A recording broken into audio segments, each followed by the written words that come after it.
What's happening? What's happening?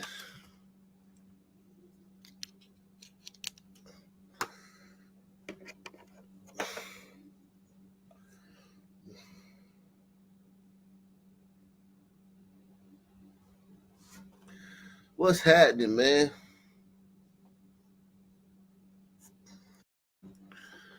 Oh,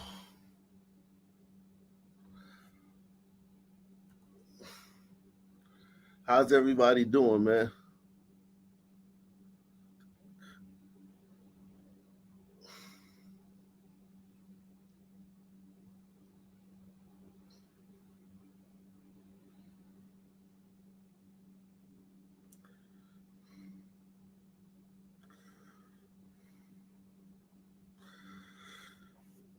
How's everybody doing, man?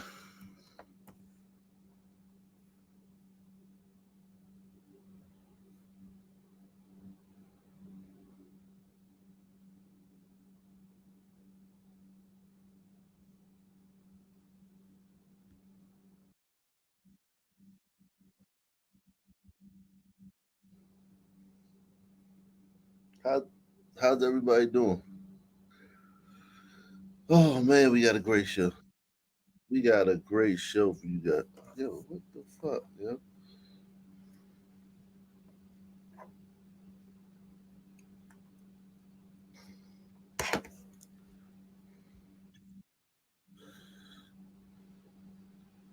I hate that.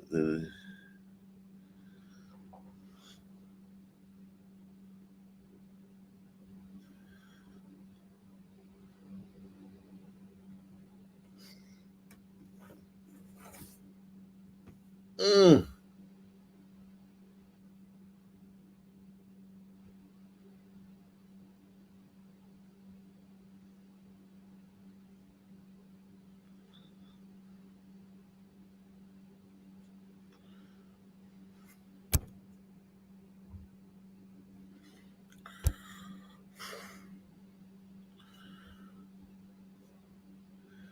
Salute, salute. Um, salute, salute, salute. Shout out to my man, Mr. Clockwork in the building. The Clock Wheezy, man. Mr. Clock Wheezy in the Beezy. Shout out to Pamela Henderson. Pamela Henderson.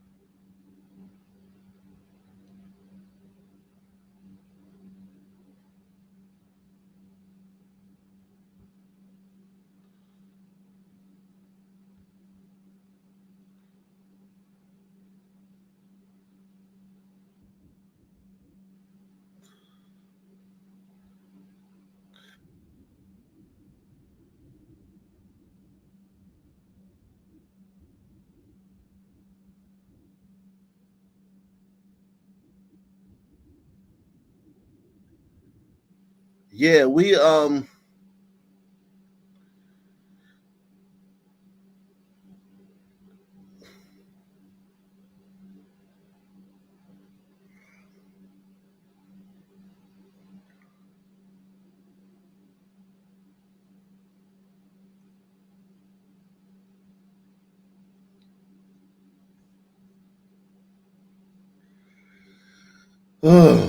what are they talking about here?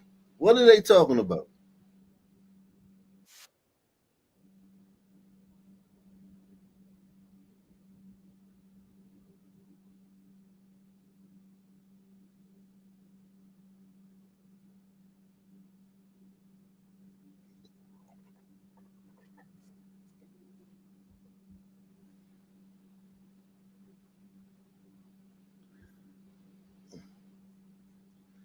What is this?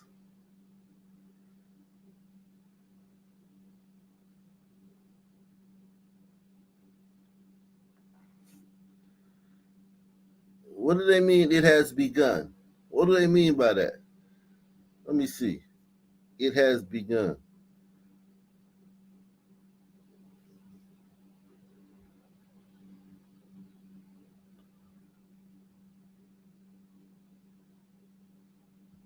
What is this?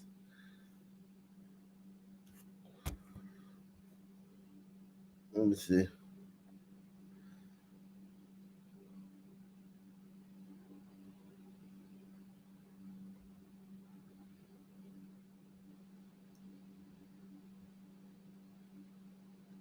Is this Israel? Is this somewhere in the Middle East?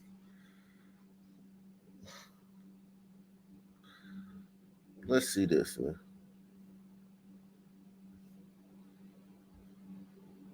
See the black woman up there. You got raped, bitch. You had dick playing on you. Think about it. Reminisce. Reminisce. It ain't happened to me. It ain't happened to me. It ain't funny. You weak as fuck in the mind if you think that shit funny. You weak as fuck in the mind. Oh shit, no. If you think that shit funny, bitch, then they show your character, bitch. You supposed to be a grown ass woman. You sit here talking about me getting raped. Like, bitch, I will literally hit you in your mouth. This might not be that. Hit me. I'm gonna say, she keeps saying she gonna hit me and never hit me. You pussy, bitch. You're pussy. You pussy. You're not coming back. How did she feel pussy? Bitch, you get recorded? Okay. And you talking about me, bitch? Go on that shit, mate. Go on that shit for the vine. Do it for the vine. That somebody dick was on you? Do it for the vine. Bitch, you got raped, bitch. You had dick playing on you. Think about it. Reminisce. It ain't happened to me. It ain't happened to me. It ain't funny.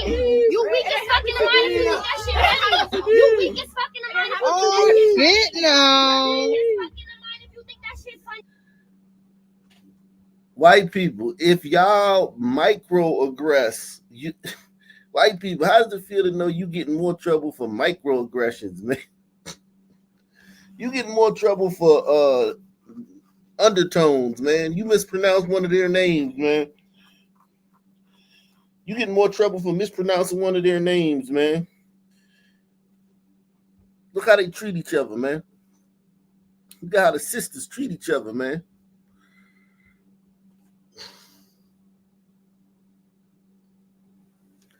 Well, I think this girl right here, she got sexually assaulted, right? And the other girls are making fun of her. She got sexually assaulted at the party, and some of the other girls are making fun of her. The girls on the top of the steps are making fun of this girl for getting sexually assaulted. Listen closely. Bitch, you got raped, bitch. You had dick playing on you. Think about it. Reminisce. It ain't happened to me. It ain't happened to me.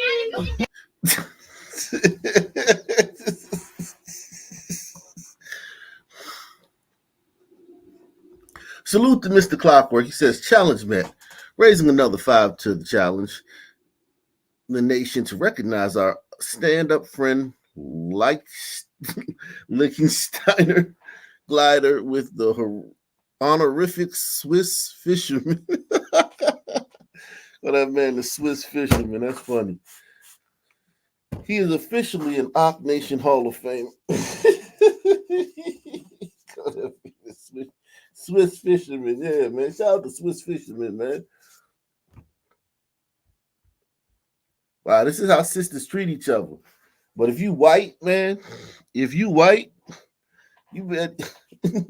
If you white, man, you better not man spread. You better cross your legs if you're a white dude, because that's man spreading. And when you man spread against sisters, man, that's extra.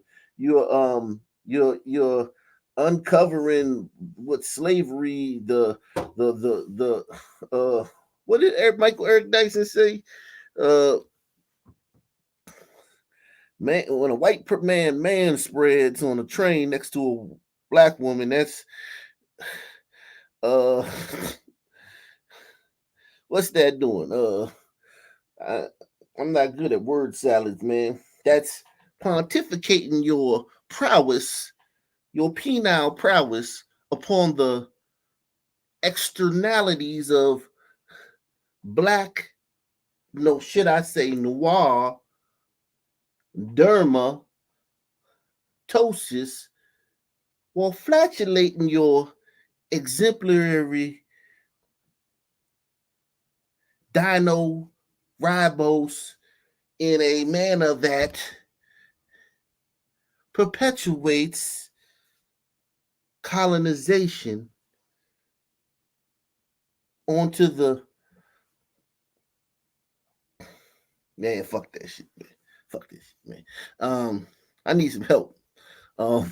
Michael Eric Dyson, man. If you out there, I know you watching, man. I know you see my video the other day. You subscribe, man. Help us describe what's happening here, man. Bitch, you got raped, bitch. You got dick playing on you. Think about it. Reminisce. It ain't happened to me. It ain't happened to me. It ain't funny. You weak as fuck in the mind if you think that shit funny. You weak as fuck in the mind if you think that shit funny, bitch. And they show your character, bitch. Yeah. You supposed to be a grown ass woman. You sit here talking about me getting raped. Like, bitch, I will literally hit you in your mouth. Hit me. It's fine. I'll be that. Hit me. She keeps saying she gonna hit me and never hit me. You pussy, bitch. You pussy. I feel a twerk coming on, man. The only way you could, the only thing to do now, man, after being confronted about clowning a chick about getting raped, the only thing you can do now is twerk. Come on, girl. There we go. There we go. I mean, what else? What else could you do in a moment like that, man? It reminds me of the state senator, Tiara Mack, man. This girl could be a state senator in Rhode Island, man. How did she feel, pussy? Did you get recorded? Okay. And you talking about me, bitch? Go on that shit, mate. Go on that shit for the. She got serious when she said, "Didn't you record it?" Look at homie in the back. Homie in the back, like homie right here. Look at it. He said, "Didn't you record it?" Damn, she recorded that jump. Sisters go hard on each other, man. The sisters go hard on each other, man. Shout out to Clandestino.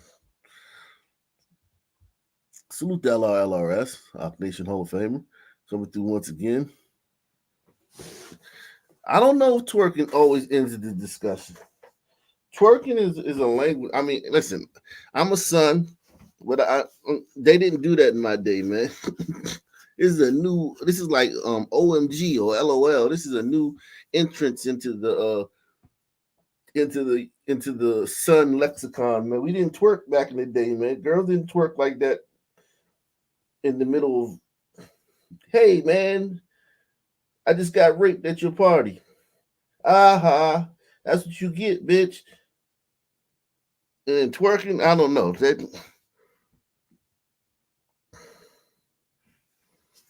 Yeah, twerking releases generational trauma, man. I think so. I think that's what it is. What an interesting conversation, though. Shorty with the blonde wig, though. You see, even just the presence of that blonde hair on her head made her act civilized, man. She the only civilized one there, man. The one with the blonde hair transplant, man. Bitch, you got raped, bitch. You got dick playing on you. Think about it. Reminisce. It ain't happened to me. It ain't happened to me. It ain't funny. You weak as fuck in the mind if you think that shit funny. You weak as fuck in the mind if you think that shit funny, bitch. And they show your character, bitch. Yeah. You supposed to be a grown ass woman. You sit here talking about me getting raped. Like, bitch, I will literally hit you in your mouth. Hit me. It's fine. I'll be that. Hit me. She keeps saying she gonna hit me and never hit me. You pussy, bitch. You're pussy. You pussy. You're not coming back. How did she feel, pussy? Did you get recorded? Okay. And you talking about me, bitch? Go on that shit, mate. Go on that shit for the vibe. Do it for the vibe. That somebody dick was on you? Do it for the vibe. Bitch, you got raped, bitch. You got dick. Shout out to Shorty with the blonde hair transplant, man. She kept it civilized, man.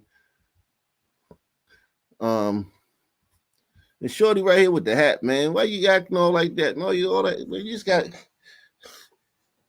um sisters get sexually assaulted every day, B. You got raped, bitch. Salute to Bug Off. He says refresh or not membership gifting is still not working. Someone membership gift, so I know it's not just me. Yeah, man. If you out there, man, membership gift, man. Let me see. Let me go to this.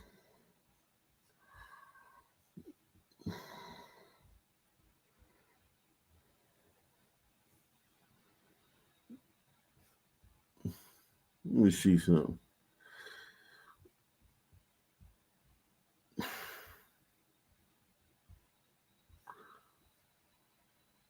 Wow. Let me see something. Let me see if I can membership gift. Okay. Unlock membership.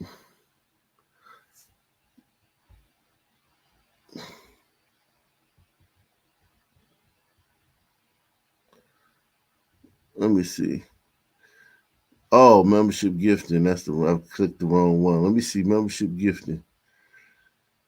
Oh, still loading, man. I gotta talk to them, man. I gotta talk to them, man. This is bullshit, man. Yeah, it's still loading. When you go to membership gifting, it just loads. Yeah, it doesn't. That's true. It doesn't allow you the membership gift. That's not. That's not. So just yeah, I guess just donate through the super chat or the PayPal or the Cash App or super sticker. Yeah, it's not gonna let you membership gift right now. I don't know what's going on. Shout out to Bug Off. He says, shout out to Bug Off, man. Gouch Merlot says, salute. Penis prowess. Well done, Doc. You sound like a DEI class honor graduate. Your kindness is a congratulations in the form of caucasity that fulfills my ebony psychosis yearning for acceptance in a white man's world, which is solely due to the Atlantic slave trade. Therefore, your thank you, although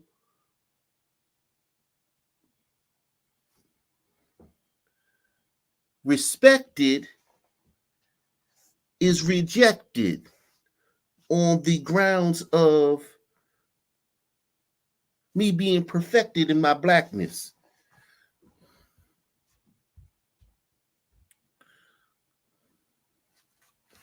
So, yeah.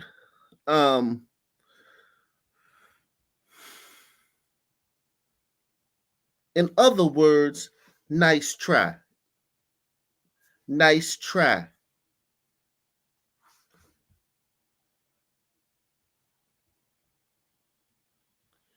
You almost, dare I say, made a melanated king remove his crown and place it on the table of Eurocentric fallacies in which it would be defiled by the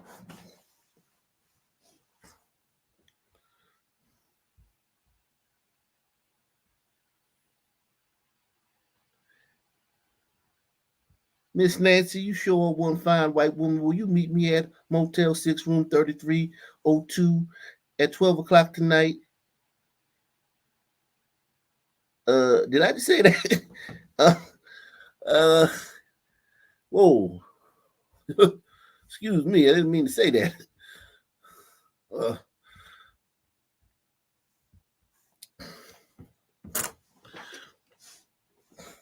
Whoa.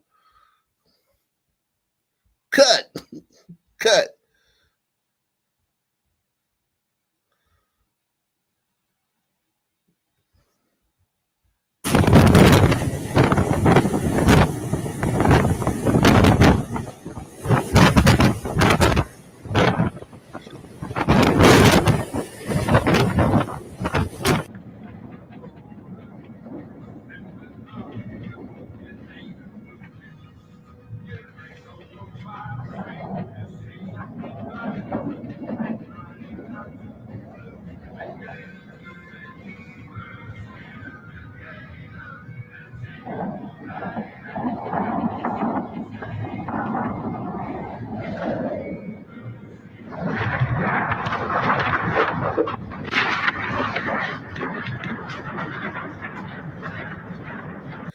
Think about those wooden boats, man. Those wooden boats back in the day.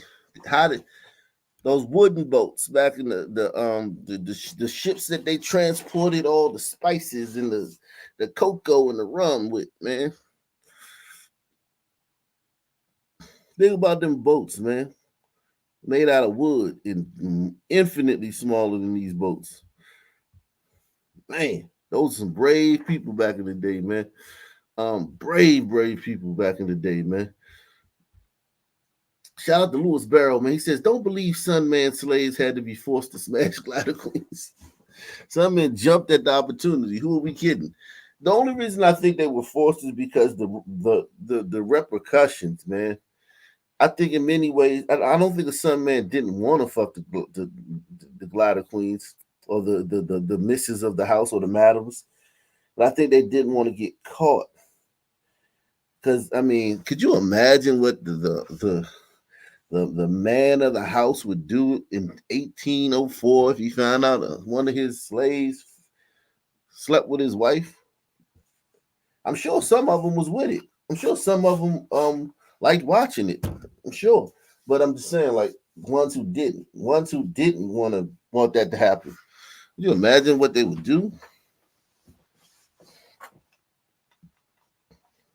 I mean, one can only imagine, man. You can only imagine, man.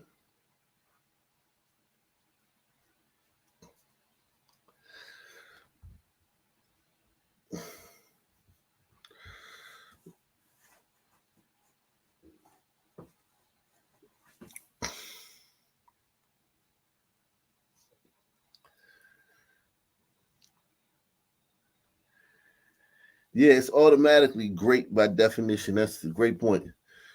You can't consent, man. You can't consent, man. What you gonna say? Nah, man. I ain't gonna lie, man. I would have smashed Kamala back in the day, man.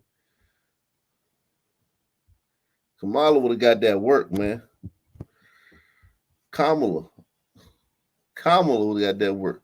I'd have called her Kamala. She'd like, oh, it's Kamala. I'd be like, oh yeah, oh my bad. My bad. Hey, where you going, man? What's up with you, Shorty? Where you going? Where you going? You got a boyfriend? You got a boyfriend? Nah, you ain't no boyfriend. All right, take my number. Now, give me your number.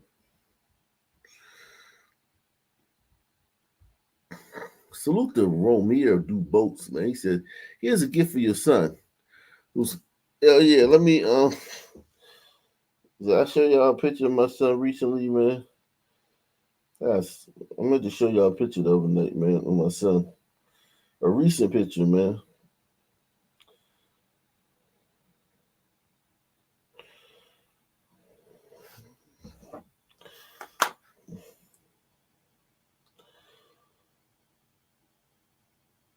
You see.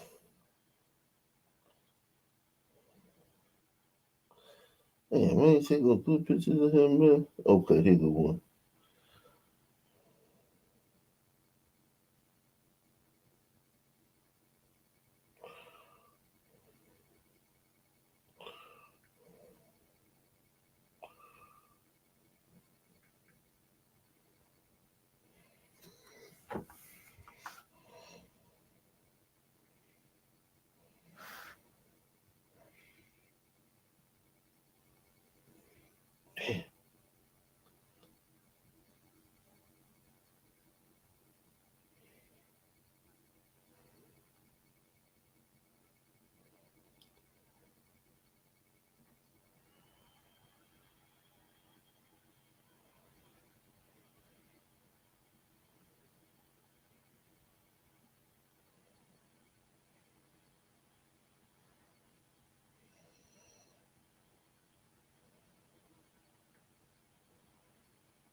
Let me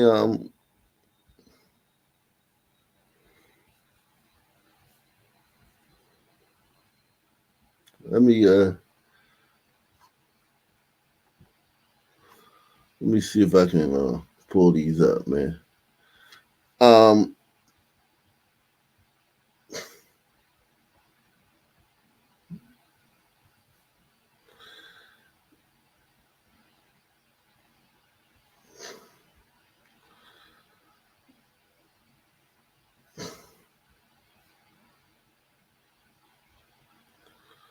let me pull this up.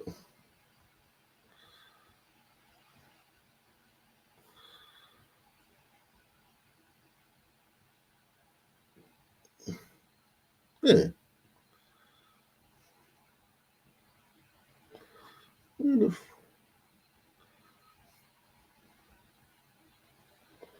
Okay, there you go. There we go. Here it is.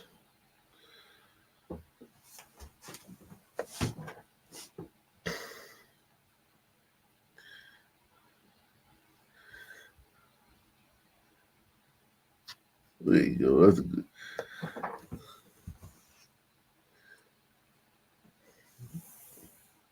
Yeah, man. This is my progeny, my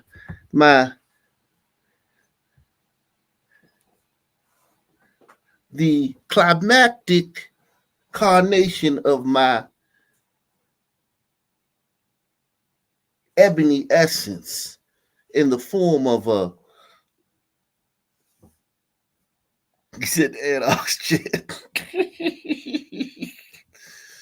Oh shit! Everybody subscribe, man. Everybody subscribe, man. If you here, man, make sure you subscribe. If you haven't subscribed.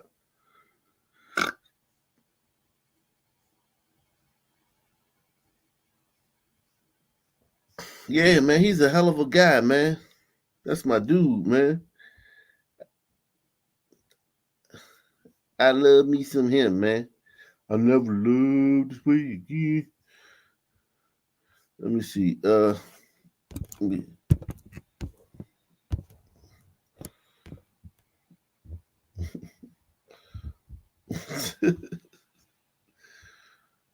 me show you this picture of him.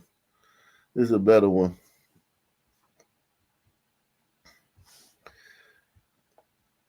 There you go, right there. That's a little older picture. That picture's about a month old, man. That picture's like a month old.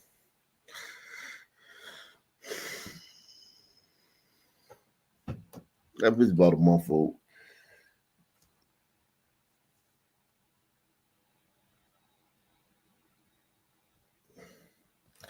He says, "I love you." Nah, I love my daughter, man. I actually, when my son was first born, man, I really didn't know. I didn't really feel nothing. I was like, I didn't feel nothing because I thought he was gonna be a girl. I was expecting a girl, man, because I had gotten comfortable raising little girls. So I was like, all right. When he came out as a boy, it was shocking. I was like, oh my god. But then, like I said, about 4 months ago, maybe 3 or 4 months ago, it hit me like, oh snap, just something natural hit me.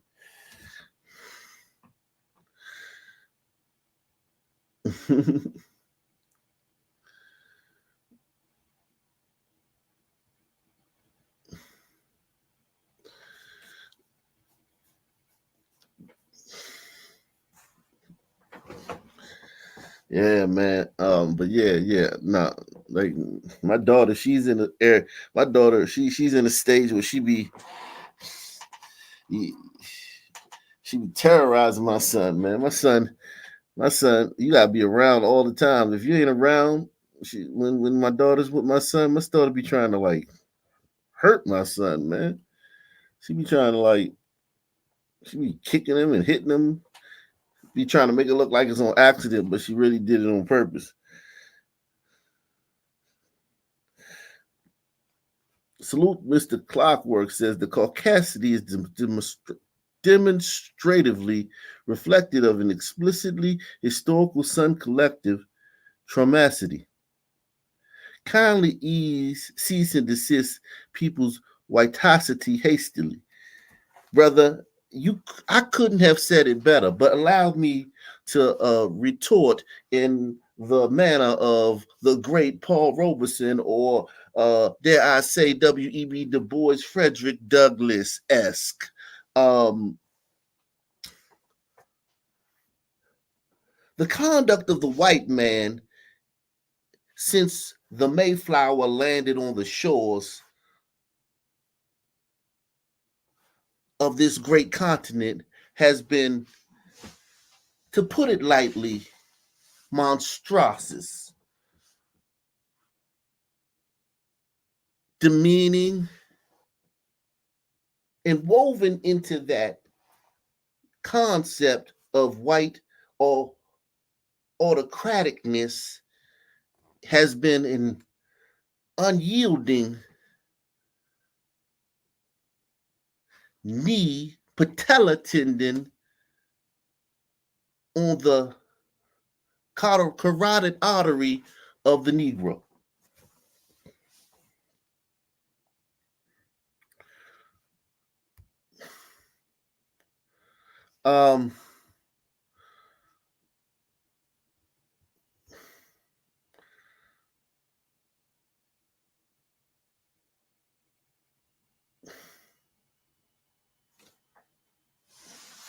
Now I believe in DNA and raising your children properly, man. I believe in both, man. You know, my son is a son kid, man. My son is a son kid. My son is a son, man. Ain't no two ways around it, man. He's son. Yeah, man, we're trying to raise him right, man. We ain't perfect, though. We ain't nowhere close to perfect, man. We ain't nowhere near close to perfect.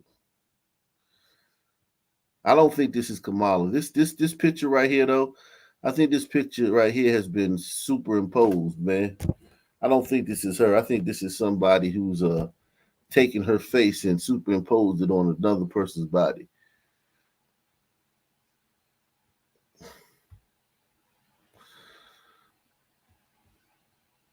Oh yeah, I love this prank right here. This prank right here is funny as hell. Oh yeah, it's a couple things I wanted to show you. Let's see, man. If you didn't feel old before, you're gonna feel old after you watch this. This is back in the day, and it's like a DVD, VR, DVR. I don't know what this is. This little DVD thing that you used to put in the what's it called? VCR? The VHS, right? Yep. VHS tape. I don't know. Gonna give him one too. Power Rangers. Yeah, absolutely Power Ranger. I was a 2000s baby and I played with Power Rangers. CD. Like this is like just a regular CD. CD? I don't know. IBM. An 8 floppy disk. Is that what it is? Is that a floppy disk? Dang, I would have never gotten that. He's like 24. He's basically a 90s baby. Dude, what are we doing here? That's a floppy disk. So that was called a floppy disk. See, yeah. Y'all got me on this. I don't know this. Yeah, this thing we used to put in the music. You put in like a music thing and close in there, put like tunes and stuff like that. Yep. I don't know what it's called though. This is the cassette, right? Yeah, this is the cassette. Yeah. The times has changed.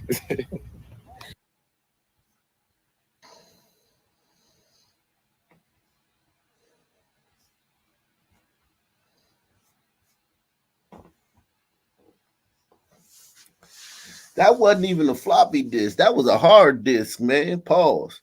The floppy disk was you could do like this with a floppy disk, man. That ain't no damn floppy disk. That wasn't floppy. The floppy disk was floppy, man.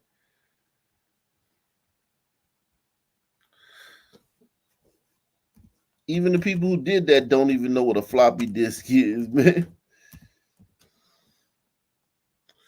Oh, they call that a floppy disk. Okay, I thought the floppy disk was the one that came before that, man. Because that joint, that disc right there was hard. I remember them, Paul. The floppy disk was like this, man. Floppy disk was bigger, man. Oh,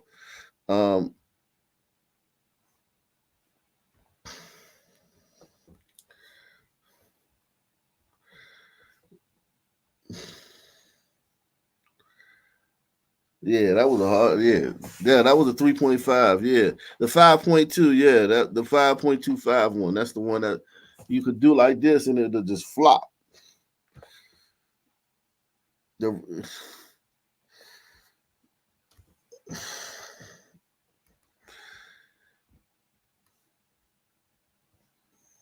Being arrested by Homeland's music mogul Sean Combs has been denied bail for a second time after being arrested by Homeland Security agents this week.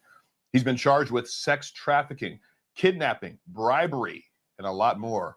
On this show, we discussed his deviant sex parties in which he coerced women into engaging in days-long public sex displays with male prostitutes. He's accused of taking videos of those encounters and using them to blackmail the participants.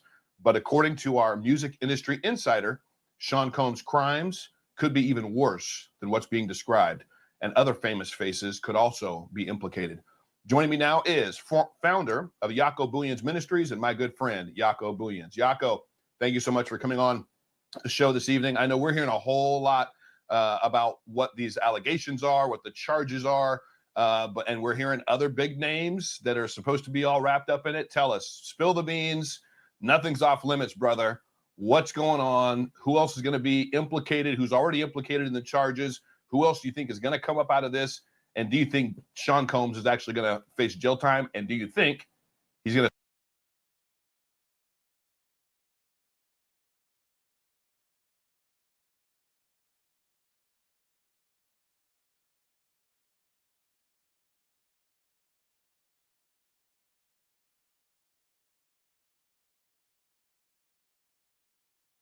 What kind of psyop are we in where a member of the Jackson family got the unmitigated gall to tell somebody else that they ain't black?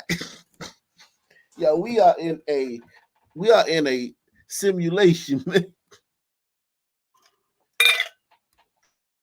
We are in a simulation when members of the Jackson family are telling other people that they not black.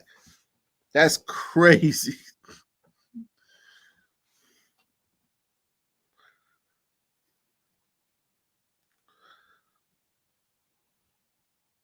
That is crazy. This seals it for me.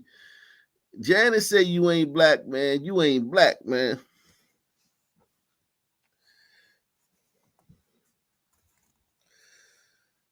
Yeah, Janet old though, man. You gotta give Janet a little bit of grace, man. She old, man.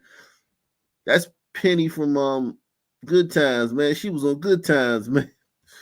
Janet got to be 60. Janet got to be 60. Yeah, man. If a member of the Jackson family tell you ain't black, you ain't black.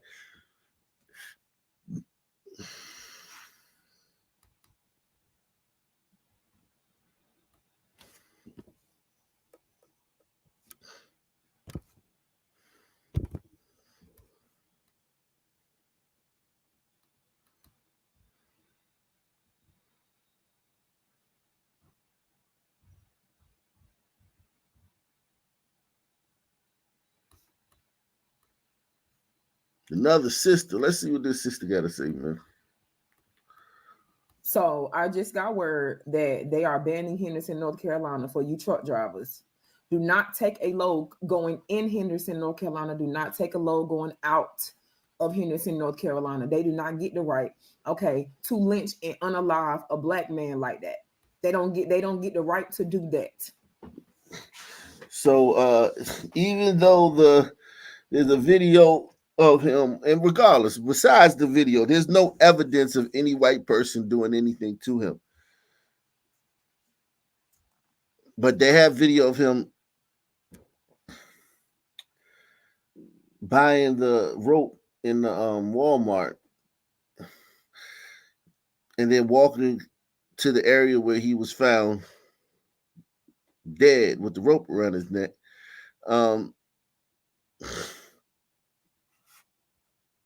This woman's still gonna go on with the bullshit. So I just got word that they are banning Henderson, North Carolina for you truck drivers. Do not take a load going in Henderson, North Carolina. Do not take a load going out of Henderson, North Carolina. They do not get the right, okay, to lynch and unalive a black man like that. They don't get the right to do that. Okay. We might not have any laws or anything in place for us, but one thing we can do is do things in numbers. Okay. I don't care. Yeah, man, we need that anti-lynching bill, man, immediately, man. We need that anti-lynching bill, man, because this lynching stuff is getting out of control, man. Kamala, do the right thing and sign that anti-lynching bill before while you in office now, man. You go tomorrow, go down to the White House tomorrow, Kamala, and sign that anti-lynching bill, man. Because we need the one thing black folk need is an anti-lynching bill, man. Because we don't have any laws for us, man. They don't get the right to do that. Okay.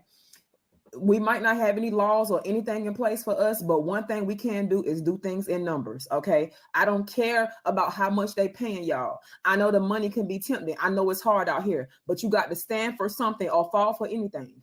Do not take a load going in Henderson or coming out of Henderson, North Carolina, or any of those towns that matter. Okay. Because most of them are country ass sundown towns. I've been in North Carolina my whole entire life. This is the most racist ass state known to man. Okay. Don't take y'all ass down here doing any big loads. I'm talking, if you don't work for Walmart with Walmart straight from the source, y'all other side lots, y'all other truckers with y'all own business, do not take y'all ass down there to Henderson, North Carolina. Okay. Seriously, they don't get the right to do that, because when you do things in numbers, that's when they really start to wake up.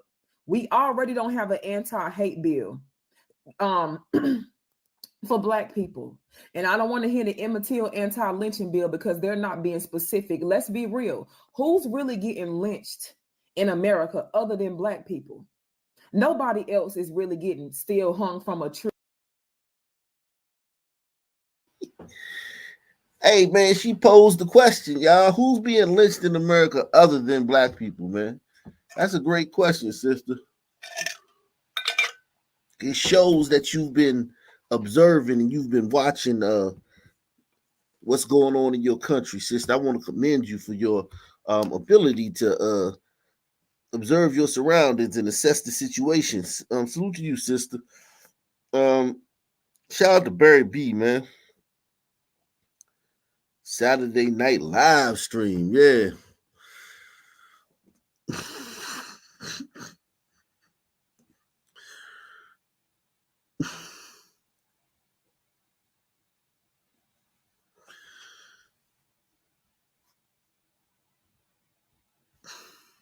For black people.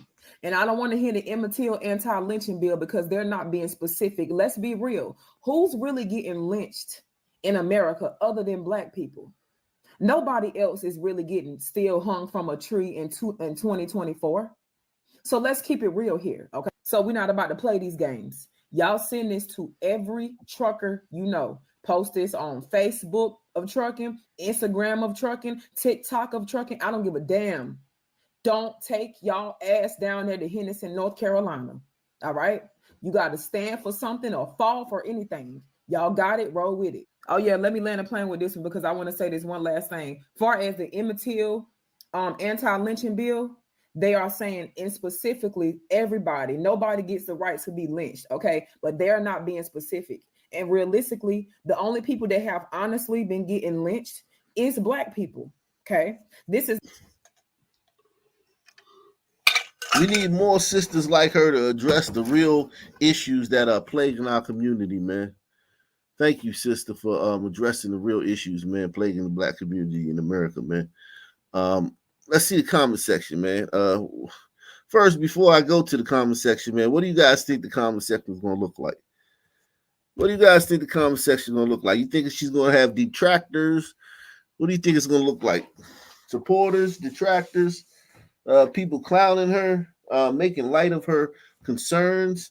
What do y'all think it's going to look like, man? Everybody hit the like button too, man.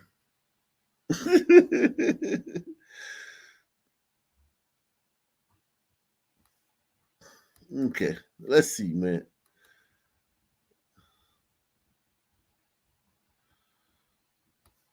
Uh-oh.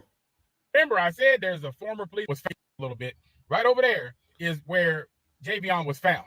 Now, remember, I said there's a former police officer or an officer who lives across the street from that entire area, right? Directly across the street from TNR. Guess what I found? I found this right here. The 3 officers that have been charged. Well, they're now former officers. But I found that the 3 officers, Bobby Dean Bolton, Richard Allen Coleman, and Sergeant William Randolph Curran. Now, they were indicted by a grand jury back in 2015. Now, one name stood out to me when it came to this entire case right here. Told y'all the chickens are coming home to roost. This name right here, William Randolph Curran. He's a former detective in the Henderson-Vance County Vice Unit.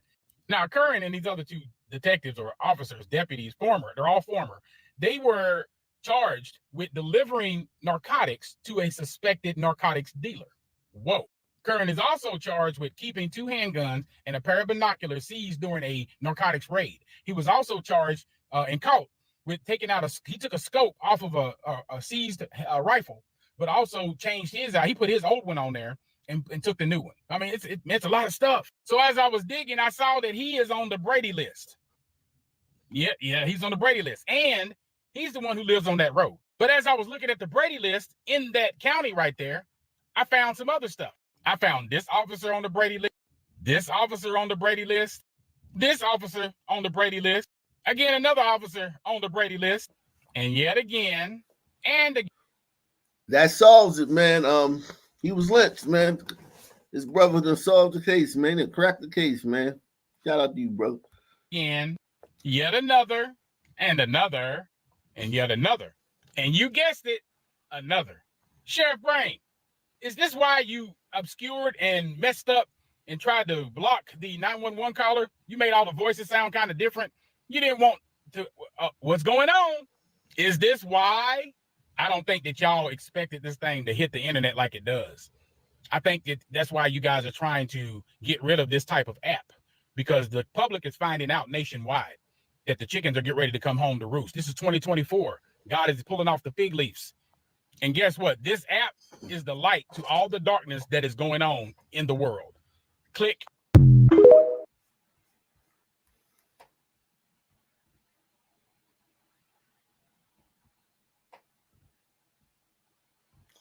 Man.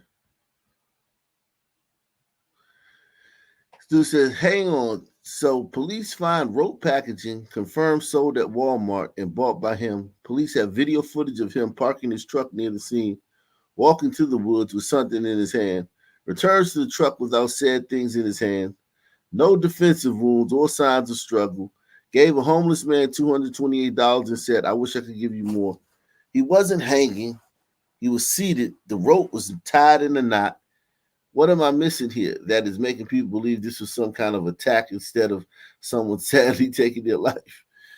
You thinking like a glider, man.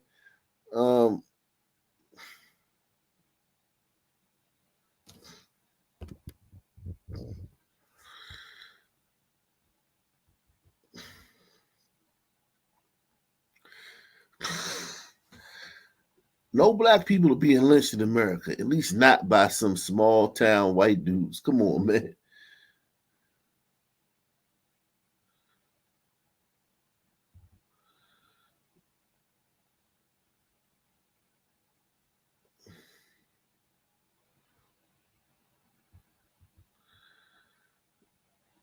We have a hate bill. Look it up. That's why there are federal hate crimes. This dude says, I see where you coming from. This dude says he sees where she's coming from. But it's not going to make a difference. There's still white, Latino, Africans, and Asian truck drivers they'll just pay them more to bring the shit in.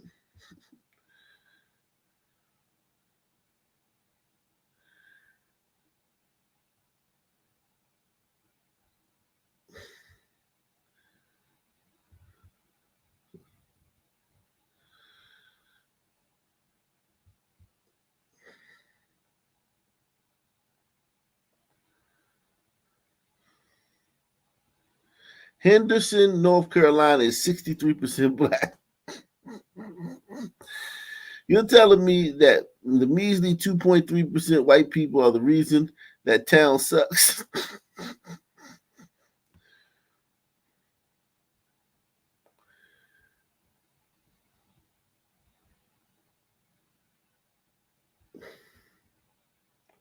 Wow.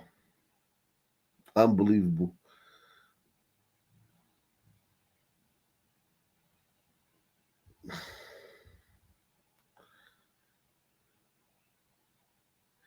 They can do whatever they want, but there should be a cost.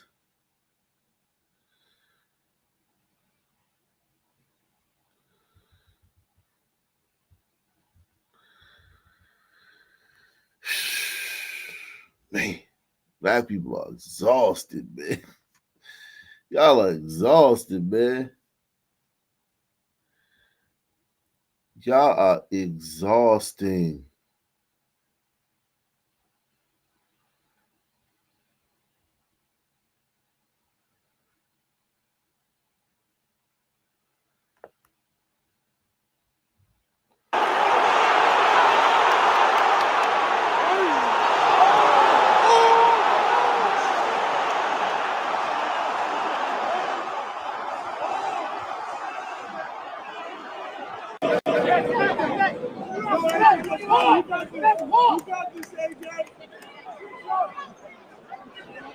Dang, he ate that jab.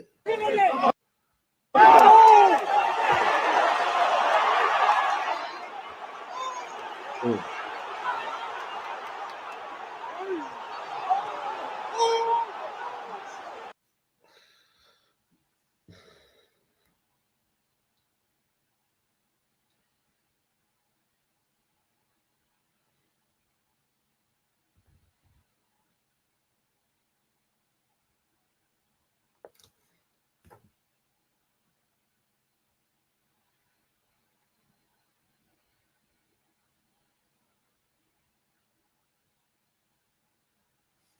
Let's see what. Oh yeah, Colorado won tonight in an epic battle, man. That Colorado game was insane tonight, man. We got reactions pouring in, man.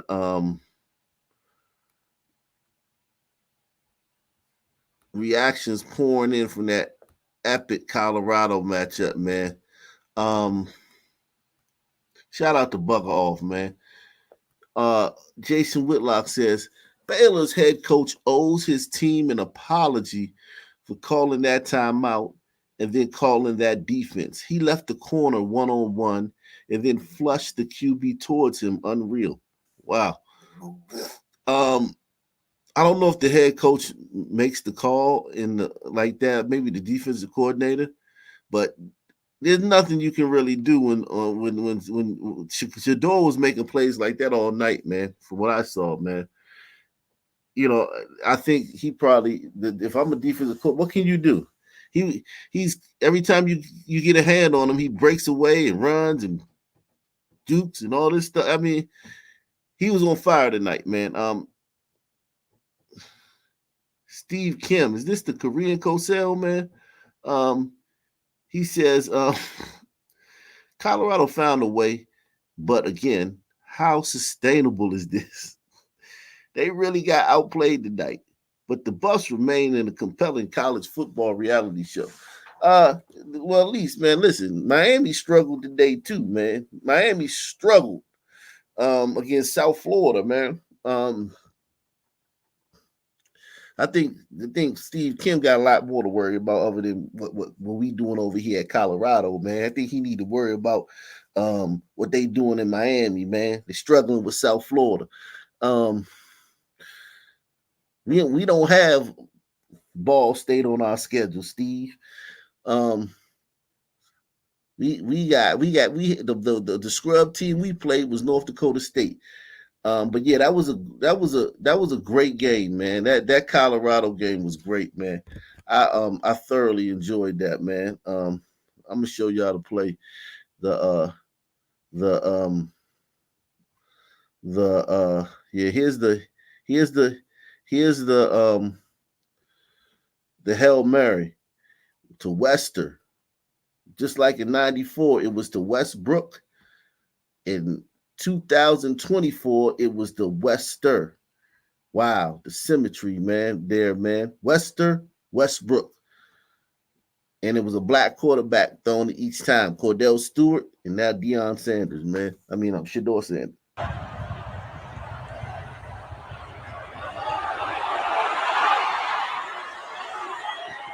Wow. Catching that in the rain is absolutely insane, man. Catching that in the rain. What a catch in the rain. What a catch in the rain. And that's kind of like how Westbrook caught it, except he caught it off the carom. Westbrook caught it off the carom. This was what a game, man. What a game, man. Is this sustainable? All jokes aside, though, is this sustainable, man? Listen, man, I don't like their defense. I don't like their offensive line. I don't like their defensive line. Their best players are in the defense. The best defensive players are in the defensive backfield. Their best player plays on both sides of the ball, other than the quarterback, is Travis Hunter.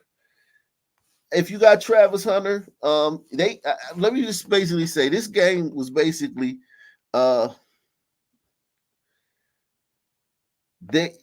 Colorado has Travis Hunter and you don't. That's kind of like the thing. Colorado has Travis and Shedeur and you don't. That was what this game was, because Baylor's a better team overall. Baylor has a better roster. I think with 85 scholarships, I think Baylor has a better roster. I think probably Baylor has if you had to take both of those teams and make one team, you take 60 or 70 players off of Baylor. But they got Shedeur and they got Travis. And what a catch, though, man. In the rain, man. In the rain. He could have easily dropped that, man. That kid could have. And Shedeur looked like Kyler Murray on this play. This was a Kyler Murray play. Running to your right, it was tossing you up. You know who else does that? Aaron Rodgers used to do stuff like this too. This is something a young Aaron Rodgers would do. Run into your left and then throw him with your right hand. Run into your left and then throw him with your right hand as you're being sacked. I mean, golly, man. And got just enough on it. Got just enough on it to get it in the end zone. Wow. Unbelievable, man. Great play, man. Excellent. Shedeur, wow. Shedeur, man. How sustainable is this? This is very sustainable, man. You're gonna have to play like this every week. You're gonna lose some. You may lose a couple, but you're gonna. They can win. They can go 8-4, man. They can go 8-4, man. They can go 8-4, man. Travis win the Heisman, man. They can go 8-4. I flipped and went 4-8 after I saw them early in the year. After I saw that Nebraska game, I was like, yikes. But Nebraska lost today. Great play, man. Great play. They got, I think, the 10 or 12 good players at Colorado. Just doing a great job, man. But the two at the top, my God, man. We have Travis Hunter and you don't. Basically, we have Travis Hunter and you don't. We have Travis Hunter and you don't.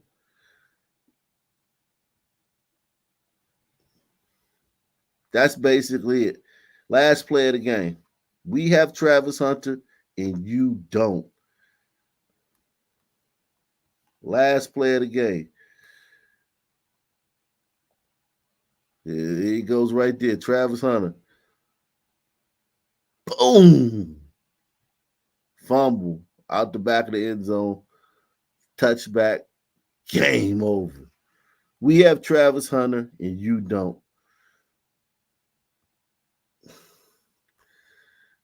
But yeah, let me that's basically it, man. That's how I see that. Salute to Kimberly Ashcraft. She said, still the best show on YouTube. Your son is so adorable. Thank you. Thank you, Kimberly Ashcraft. Very kind words, man. Very kind. Wow. I mean, look at that, man. No turnovers. 25 for 41, 340 yards, no turnovers. I mean, if he, like I said, man, if he wasn't so obnoxious sometimes and he wasn't Deion Sanders' son, they would be talking about him for the Heisman. But he's very obnoxious, he's very arrogant, and he's Deion Sanders' son. And that's a gift and a curse being Deion's son, because Deion, bred him to be like that. And it's off-putting when last year when they lost a lot, and then people are still holding back. People are still like, I don't know, I ain't ready to jump back on the bandwagon yet. I'm not ready to jump back on the bandwagon just yet, man, because I got hurt last time. It's like a girl. Y'all hurt me last time, man. I trusted y'all last time, man. You had me waiting at the movies, looking stupid while everybody else went into the theater. I'm still waiting outside the theater for you to come, and you never came, man. And then I did like a dummy. I waited too long, man. You know how you wait? You getting stood up and you wait too long? You supposed to leave. After like 10 minutes, you supposed to leave. You still out there. The movie over. Everybody coming out. You still out there waiting for your date to show up. Man, that's how I felt, man, with y'all last year, man. So, man, I'm not ready to jump back on the bandwagon just yet. That's how a lot of people feeling, man. Now, Deion was very humble at the press conference tonight. I was glad, man. I was glad he was humble, man. I think we need more of that from Deion, man. More humility, man. He was very humble, man. He was very, very humble. Gracious. Salute to Andy Armour coming through once again. Shout out to Andy Armour. Let's get into this, man. Let's get into this, man.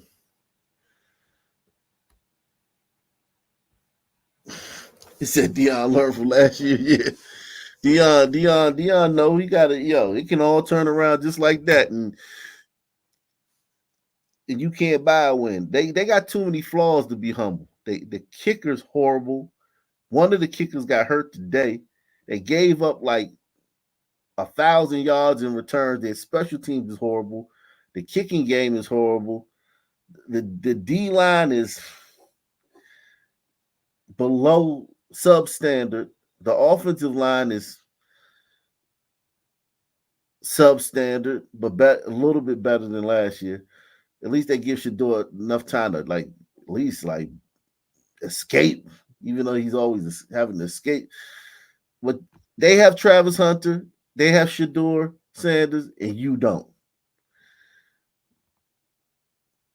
They like a basketball team. They got Jordan and Pippen, and you don't. Okay? They got Jordan and Pippen, and you don't.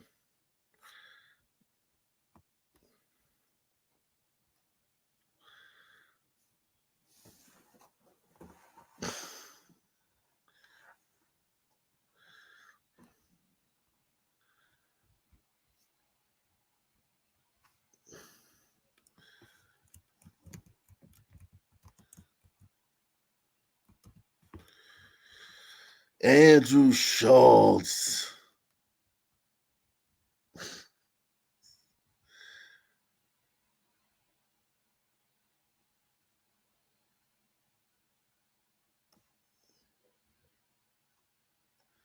Let's see.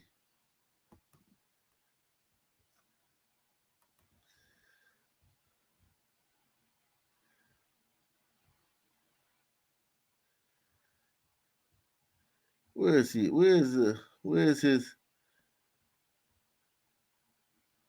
Damn, they ain't got the original clip. What kind of app is this, man?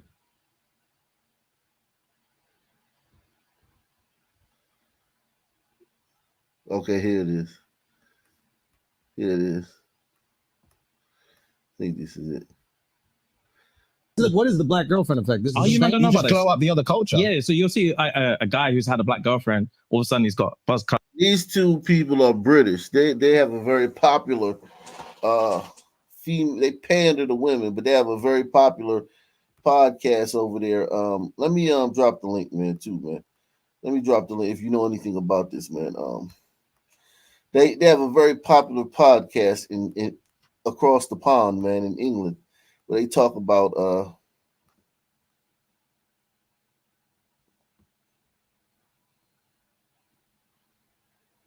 they have very popular podcasts.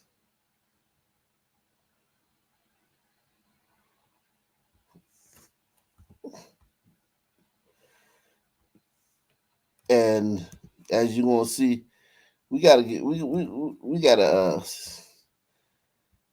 let's see what they're gonna talk about. What they gonna do. Here we go. Let's see.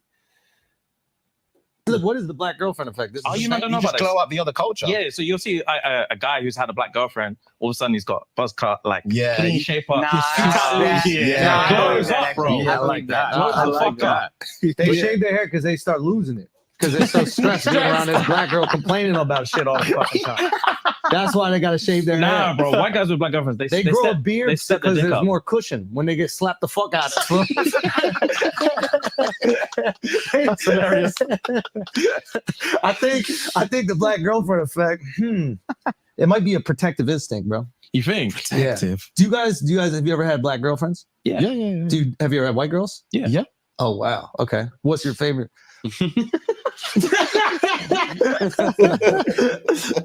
We love them all. Yeah. Oh, really? We love them all. Yeah. That means white.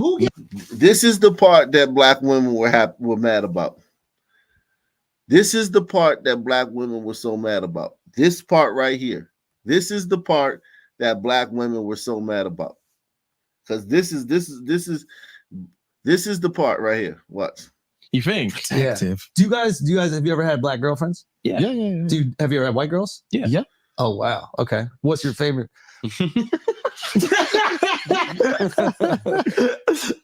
We love them all. Yeah. Oh really? We love them all. That means white. See that uncomfortable laugh? That's the part that they're mad about.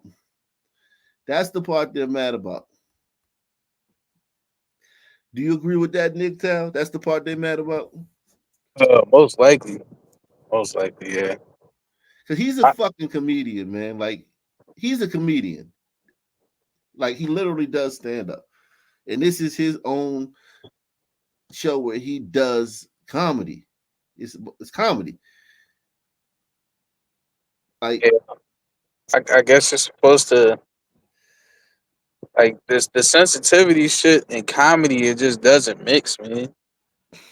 And I don't think these jokes were that bad. These jokes, like, yeah, he didn't use the N-word. He didn't say, like, I mean, what he said was funny, and it was like these were softball jokes compared to, like, you know what I'm saying, like what a real comic would do.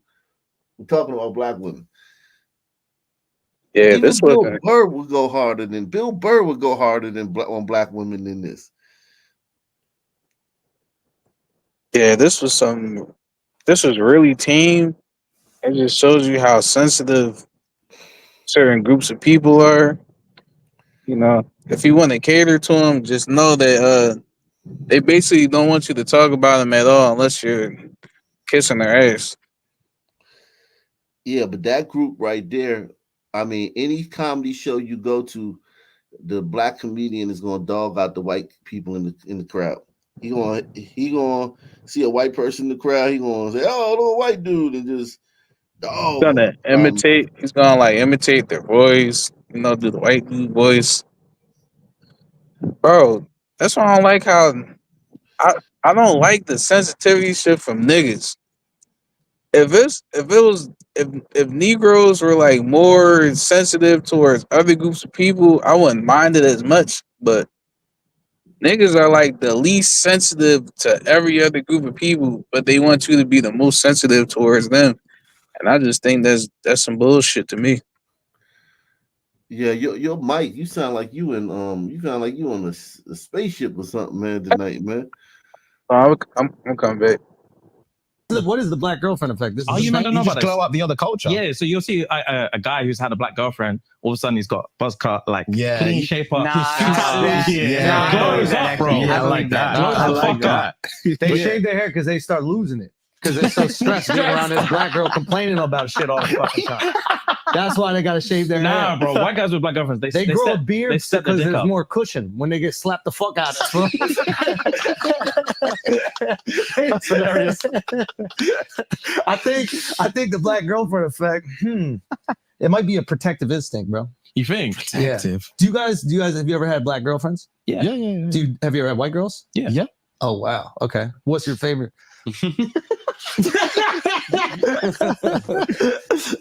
We love them all. Yeah. Oh really? We love them all. Yeah. That means white. That's the part that got the black women mad, huh? The hesitation. Hot black.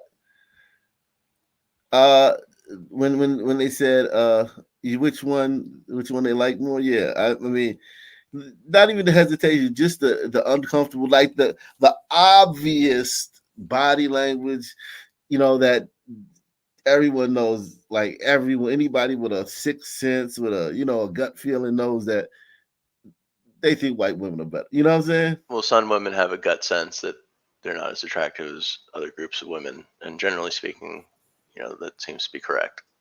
Well, not even attractive, because like I live in Pennsylvania. That white standard of beauty, you might see a Farrah Fawcett every like 10 years. You know what I'm saying? It's not like that in real life, but it's more of like just get along with. You know what I'm saying? Easy to deal with. You know what I mean? That type of thing.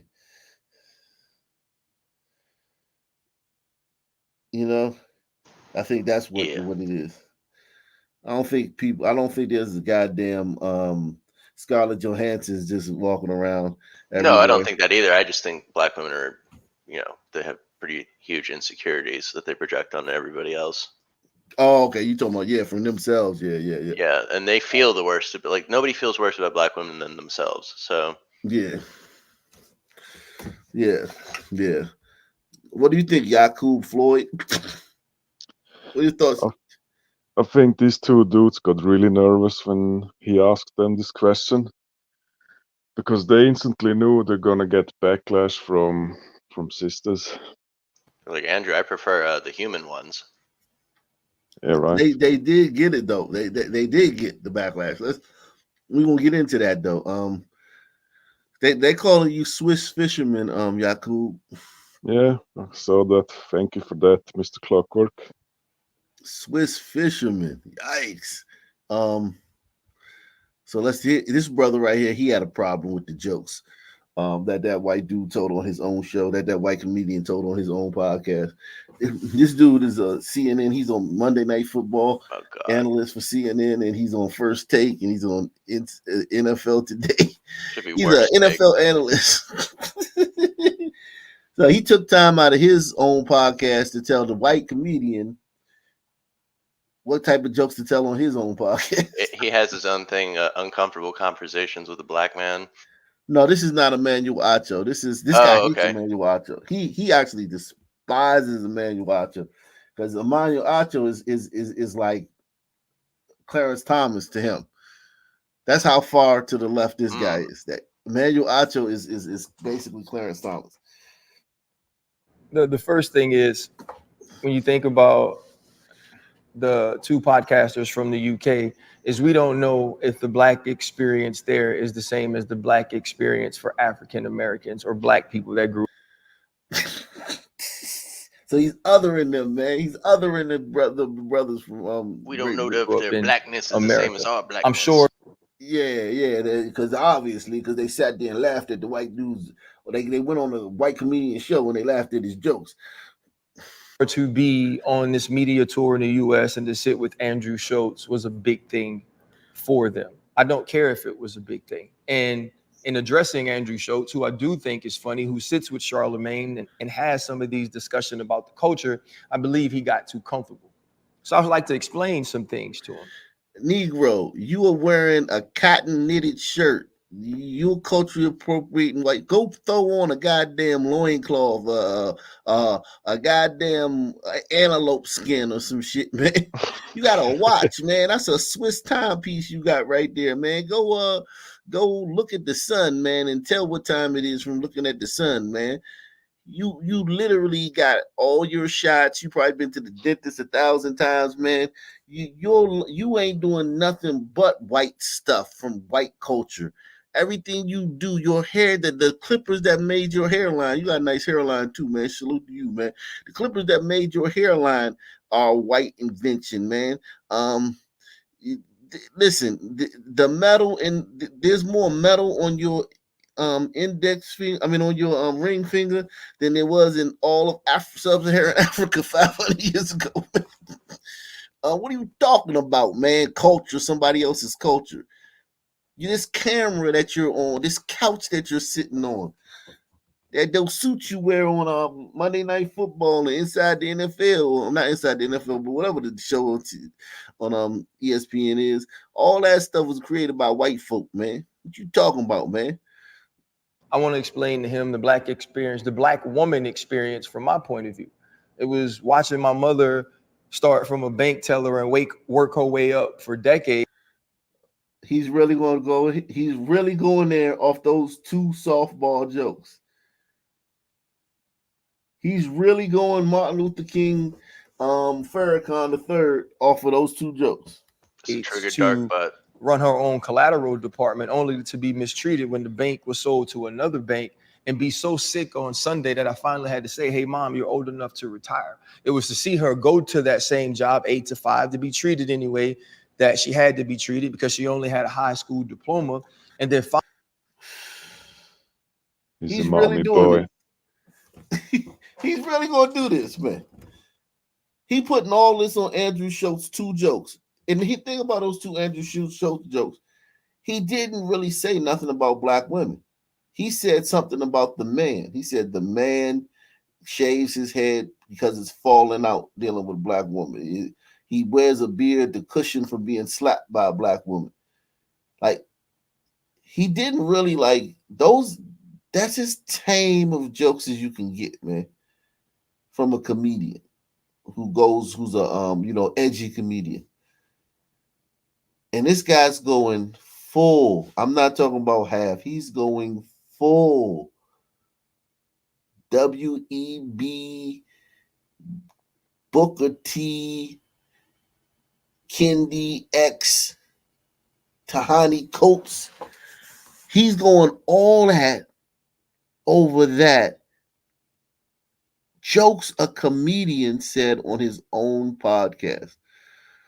Find ways to not only feed me, but do homework with me and my brother, take us to practice because my dad worked 3 jobs. That was the first black woman experience that I had, right? The second black woman experience I had is marrying a black woman and watching her sleep on my cot as doctors try to figure out why I'm 140 pounds and I'm a 30-year-old man who was 205 pounds a month before that. Her telling me months after that she would just go in the bathroom and cry every night in the hospital because she didn't want me to worry about her because I was so sick. That was your second experience.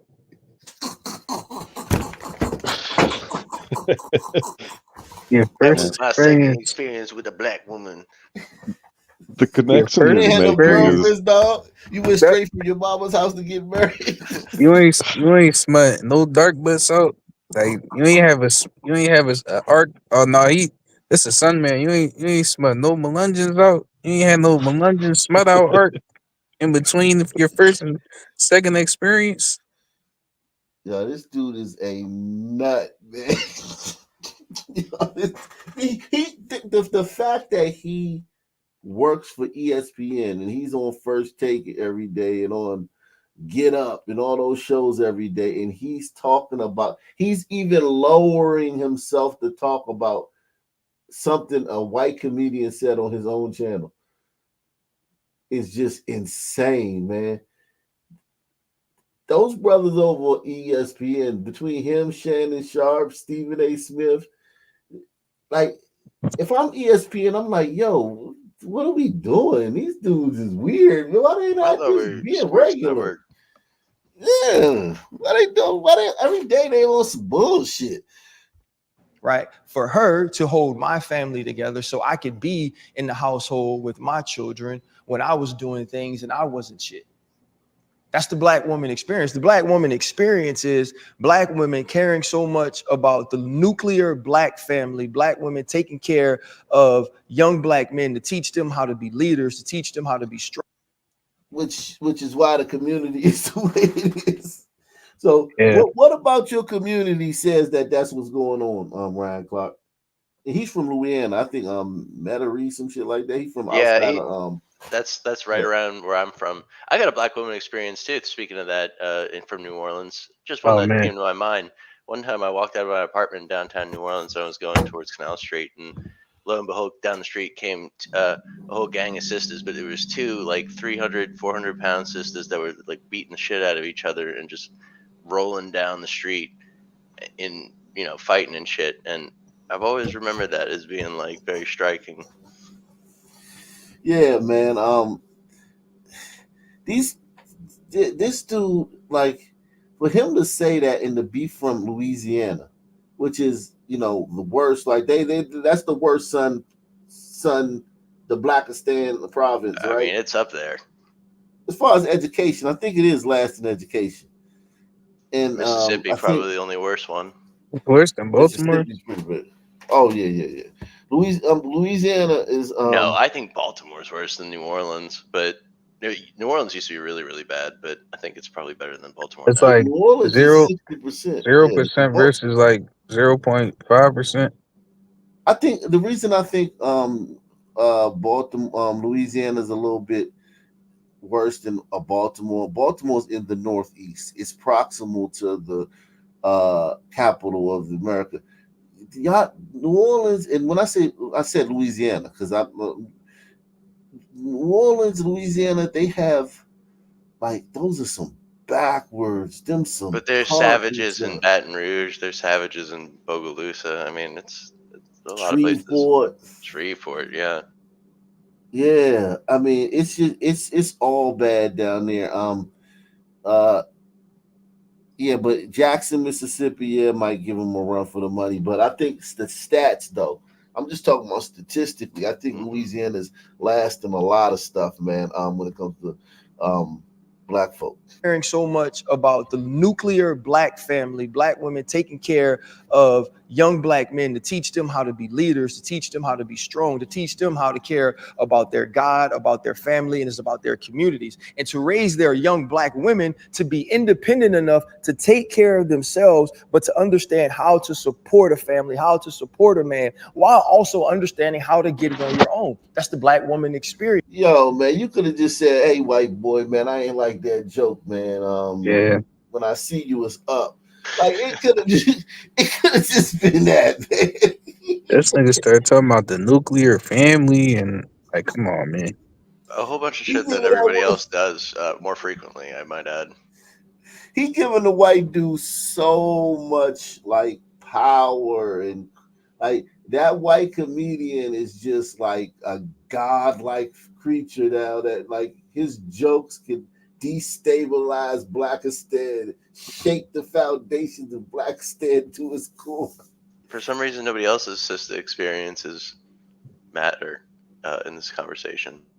The demand for racism in the Sun community is so high, they will grasp at the smallest thing they can, They'll take offense in everything they see.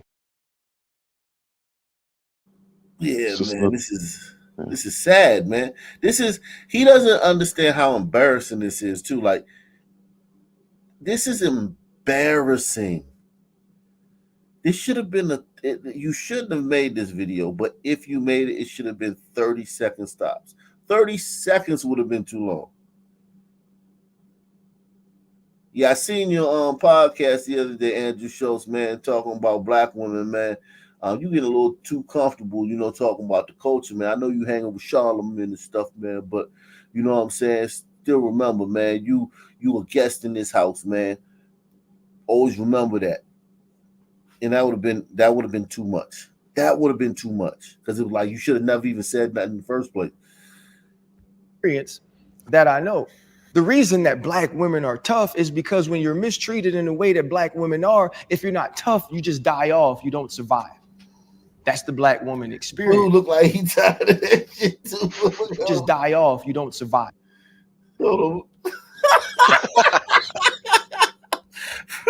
Off. You don't survive.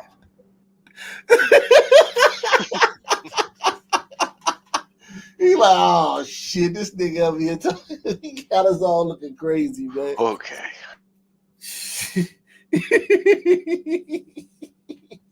He like, man, look, man, because he probably went on script. He probably was like, "You look, fellas, I gotta address this Andrew situation real quick." They be like, "All right." Oh man, this nigga, man, like he's just embarrassing. You're embarrassing, bro. That's the black woman experience, and the other piece of it is too. Is something that I've learned, and I learned it from black women, is people feel so comfortable disrespecting them because we don't respect them publicly. Who disrespects black women and gets away? You can't even mispronounce Kamala's name, man. I called her the right name because I'm scared to say it. Kamala, man. You say Kamala, man, you in trouble, man, if you a white person. So what are you talking about, man? What are you talking about? Black congressmen being sassy as hell. They done turned the congressional floor at the Capitol into goddamn bad girls club, man. The fuck is we talking about, man? Name a time recently that a non-black person has gone in on a system. And it could be any walk of life, anywhere. Congress could be a show. When last time we seen that? They're the most protected class. And of course, they get screwed over when they dealing with us. We the most murderous group in the world, man. In America, man. So I mean, nobody makes life harder for black women than black men. I mean, you know, it's been observed plenty of times before. I think Nick got disconnected. He would never address that in a million years. Because we don't respect them publicly, right? White people for so long have used the excuse, why can't I say the N-word when you say that to yourselves or call yourself that or use that in your music, which is bullshit, right? But why is it bullshit? Like, why is it bullshit? Like I said, at the Fever game, during every timeout, because I watch it on the WNBA app, and they don't go to commercials, they just go to the, they just scan the crowd and go to the little guy that goes around with the mic and all that stuff in the stadium, right? And every song that's played there is suck this, bounce on that, F that, switchy, hit you with the switchy, my shooters. It's all gangster lyrics and whole lyrics on every song. And now the songs are hot songs. They're like, Dirt, Sexy Red, Lotto, whatever the hell, Meg Thee Stallion. It's all the hot songs that you would hear on the radio, but the lyrics are insanely inappropriate. Yeah, it's all about fucking, extreme violence and shit. Completely inappropriate for that setting. And you telling me those white people can't sing along to those lyrics because when they've paid fucking $700 to take their family to the fucking game, they can't sing along to those lyrics? I think the fact that the Suns took the N-word from us is a tragedy. They owe it to us. It's a pressure relief. Well, we didn't take it from you. You ain't got nothing to do with this. You haven't done nothing. You Liechtenstein. What is Liechtenstein done to black people? Who'd y'all even colonize, bro? Yeah. I mean, we're white by default, so we about to do something to y'all. Just wait. Doesn't matter if we colonized or not. If you're white, you're even got guilty. no slave owners in your ancestry. My word. Or white people have said, if you're using the B word, or they say, if you're using the B word, why can't I call them that? That's bullshit as well, right? That's excuses to be certain things and be disrespectful when you shouldn't be. So when you're sitting across from Andrew Schulz and he's talking about an experience that he can't understand because his wife is not black, you don't have the right to talk about it. You don't have the right to speak on something that you don't know, right? And to make a joke about what the experience is so his wife would have to be black for him to be able to see what goes on in the world, to crack jokes. So basically, the only jokes he can tell are about things that he's directly experiencing now, because he could have had. I'm sure Andrew Schulz has been to Browntown a few times, man. Yeah. You know what I'm saying? Yeah, Schulz is Juice Crew, ain't he? Schulz? Yeah, he's Juice Crew, man. But we don't have to get into no deep thing about that. It's no. I'm just saying. It's just, he it is what it is, man. He let's see, I think he got a black ex-girlfriend. Okay, so he dated a black chick. Well, she ain't black. She's a Melungeon, man. Melungeon, okay. Melungeon. Yeah, he dated a Melungeon before. But let me see. What is whenever the N-word debate comes up, I always ask sons, is the word bad? Should white people not say the N-word because they're white, or because the N-word is bad? Because depending on which response they give, then I'll know they're on some like bullshit. Like if you say the N-word is bad because it's a bad word, then automatically it's not a white thing. You should be saying no one should say the word, but they don't hold themselves to that standard. So it's really just They because want to they're say white. it. Everybody wants to say it. I mean, it's not bad if it's true, right? If you think everybody doesn't say the word when they're singing these songs, like I remember one time, me and my wife, we went on not vacation, but we stayed at this house with a bunch of her friends, like on the Outer Banks, right? And one of the guys was Asian, right? What was his name? God damn, he's a real funny Asian guy, man. But he was cool as shit though. He was a friend of my wife's friend's baby daddy, but whatever. He's a white guy.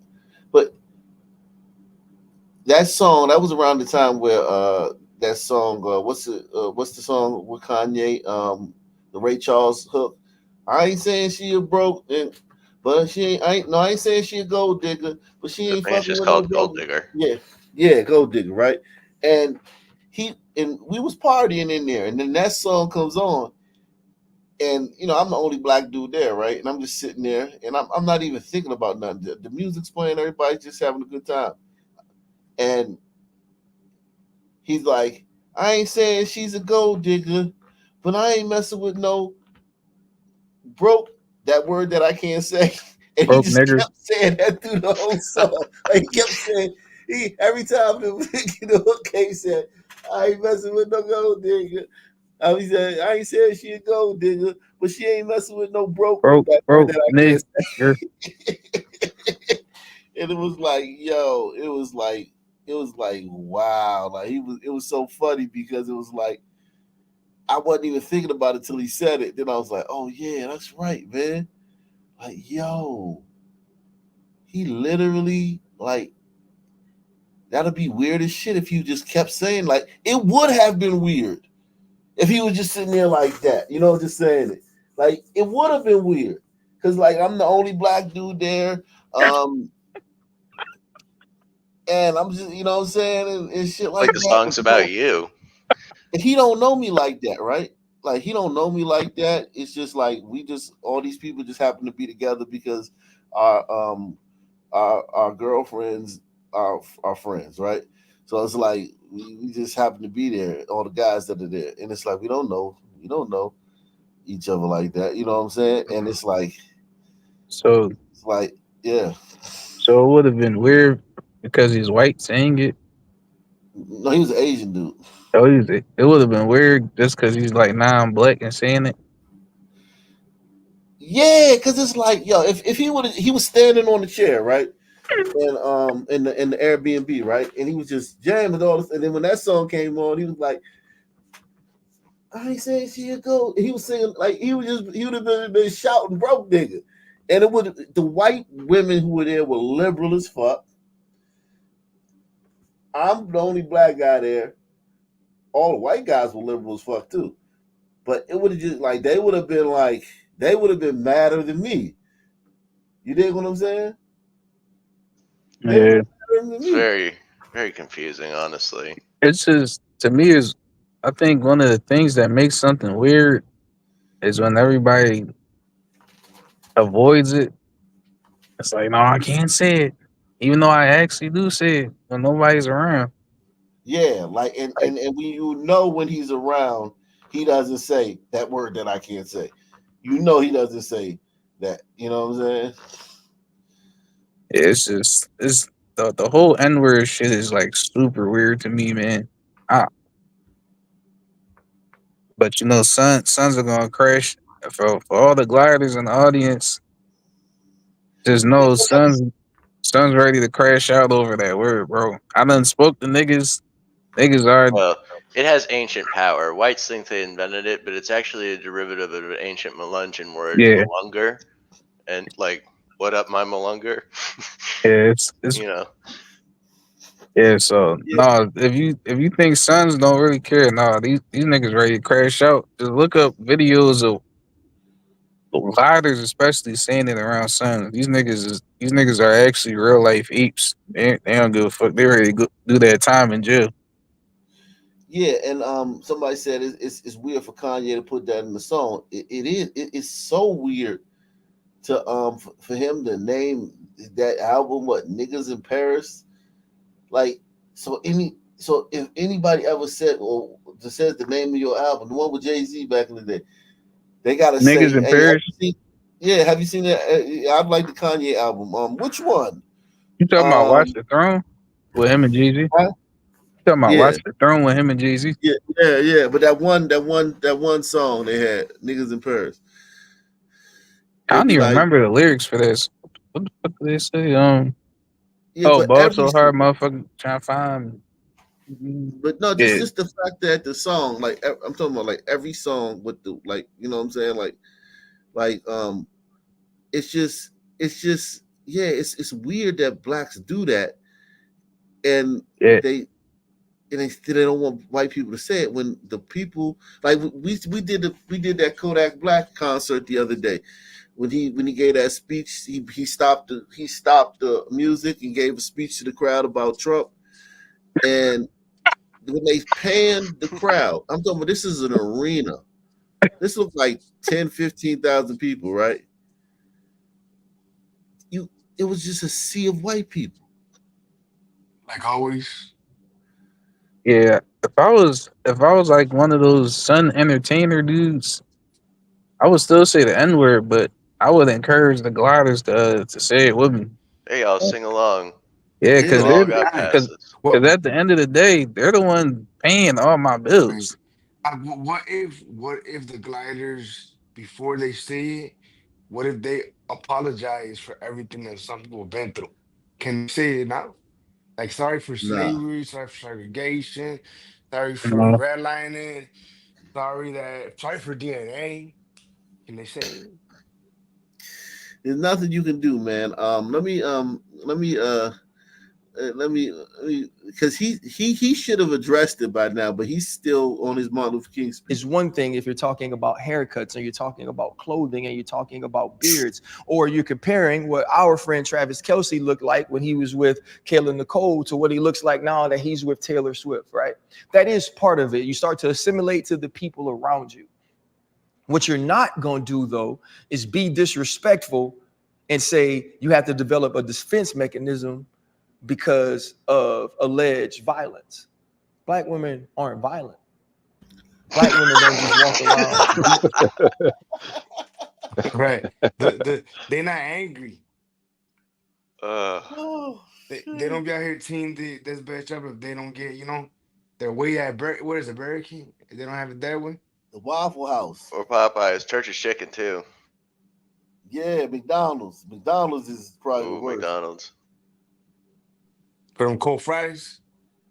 Yeah, they are they black women are not. I love hearing Son say we're not violent.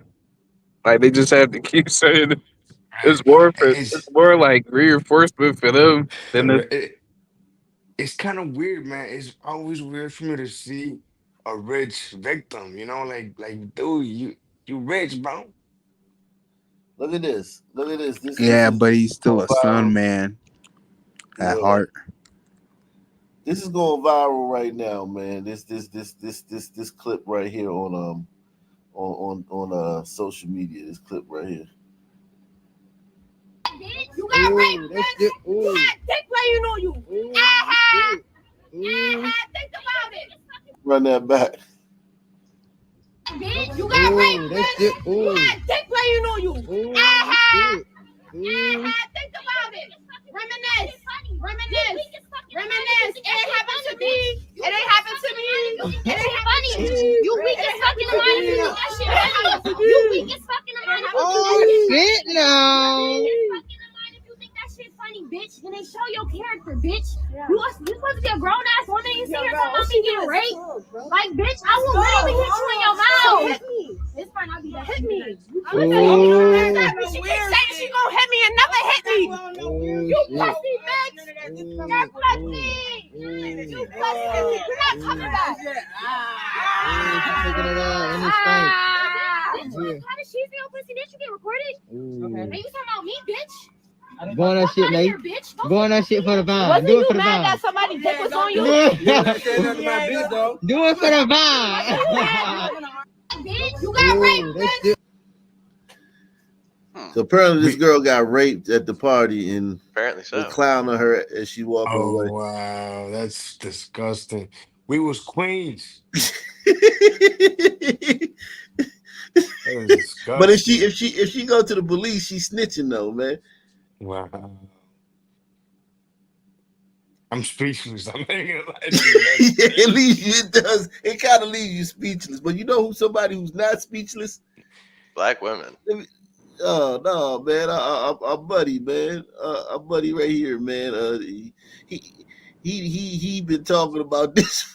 He been talking about Andrew Schulz, and he ain't got to the point yet, man. You probably just hadn't seen this video. Don't black women have a higher homicide rate than white men?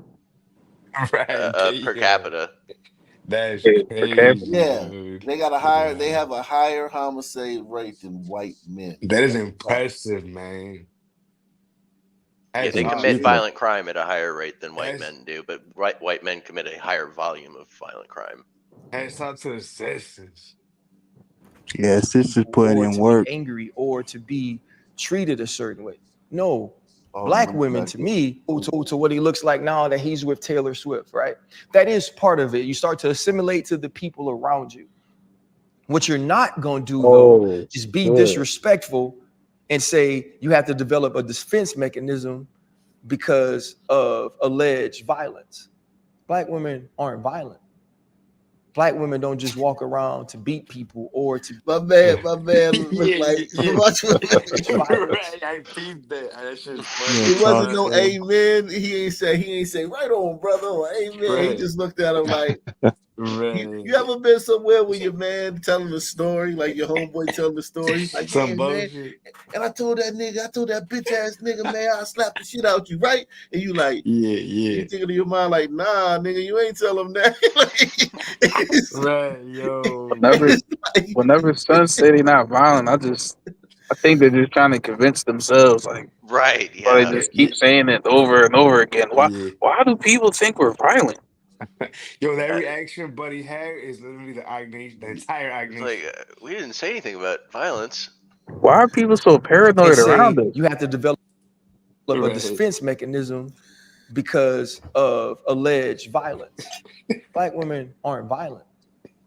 Black women don't just walk around to beat people or to be angry or to be treated a certain way.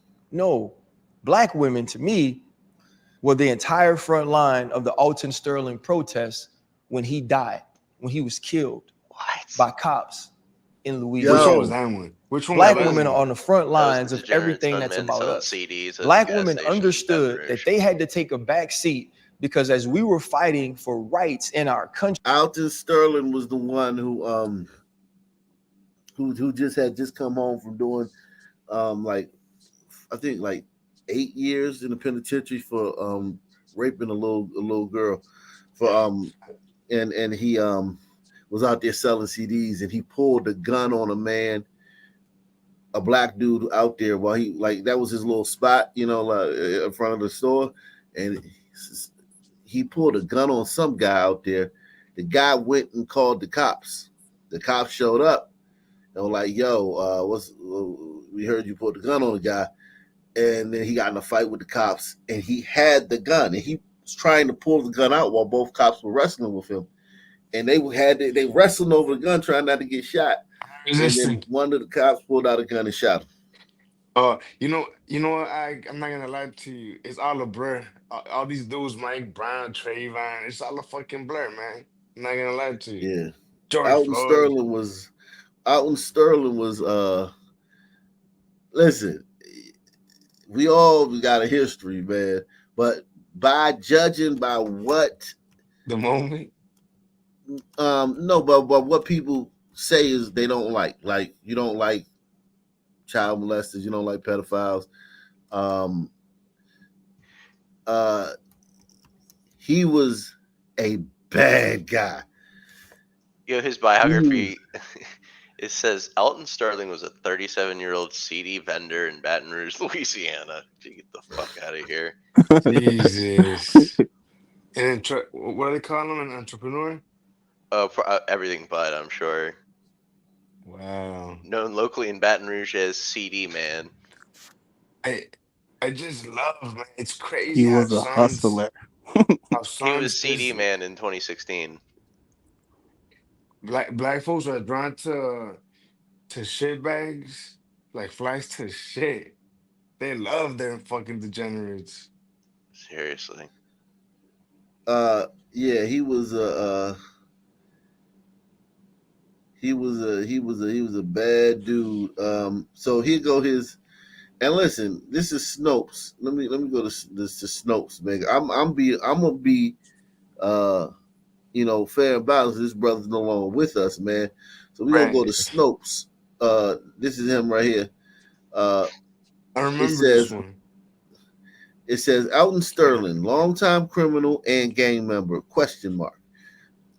It says the claim by the racist media was that Alton Sterling was a member of the Bloods gang and had a lengthy criminal record.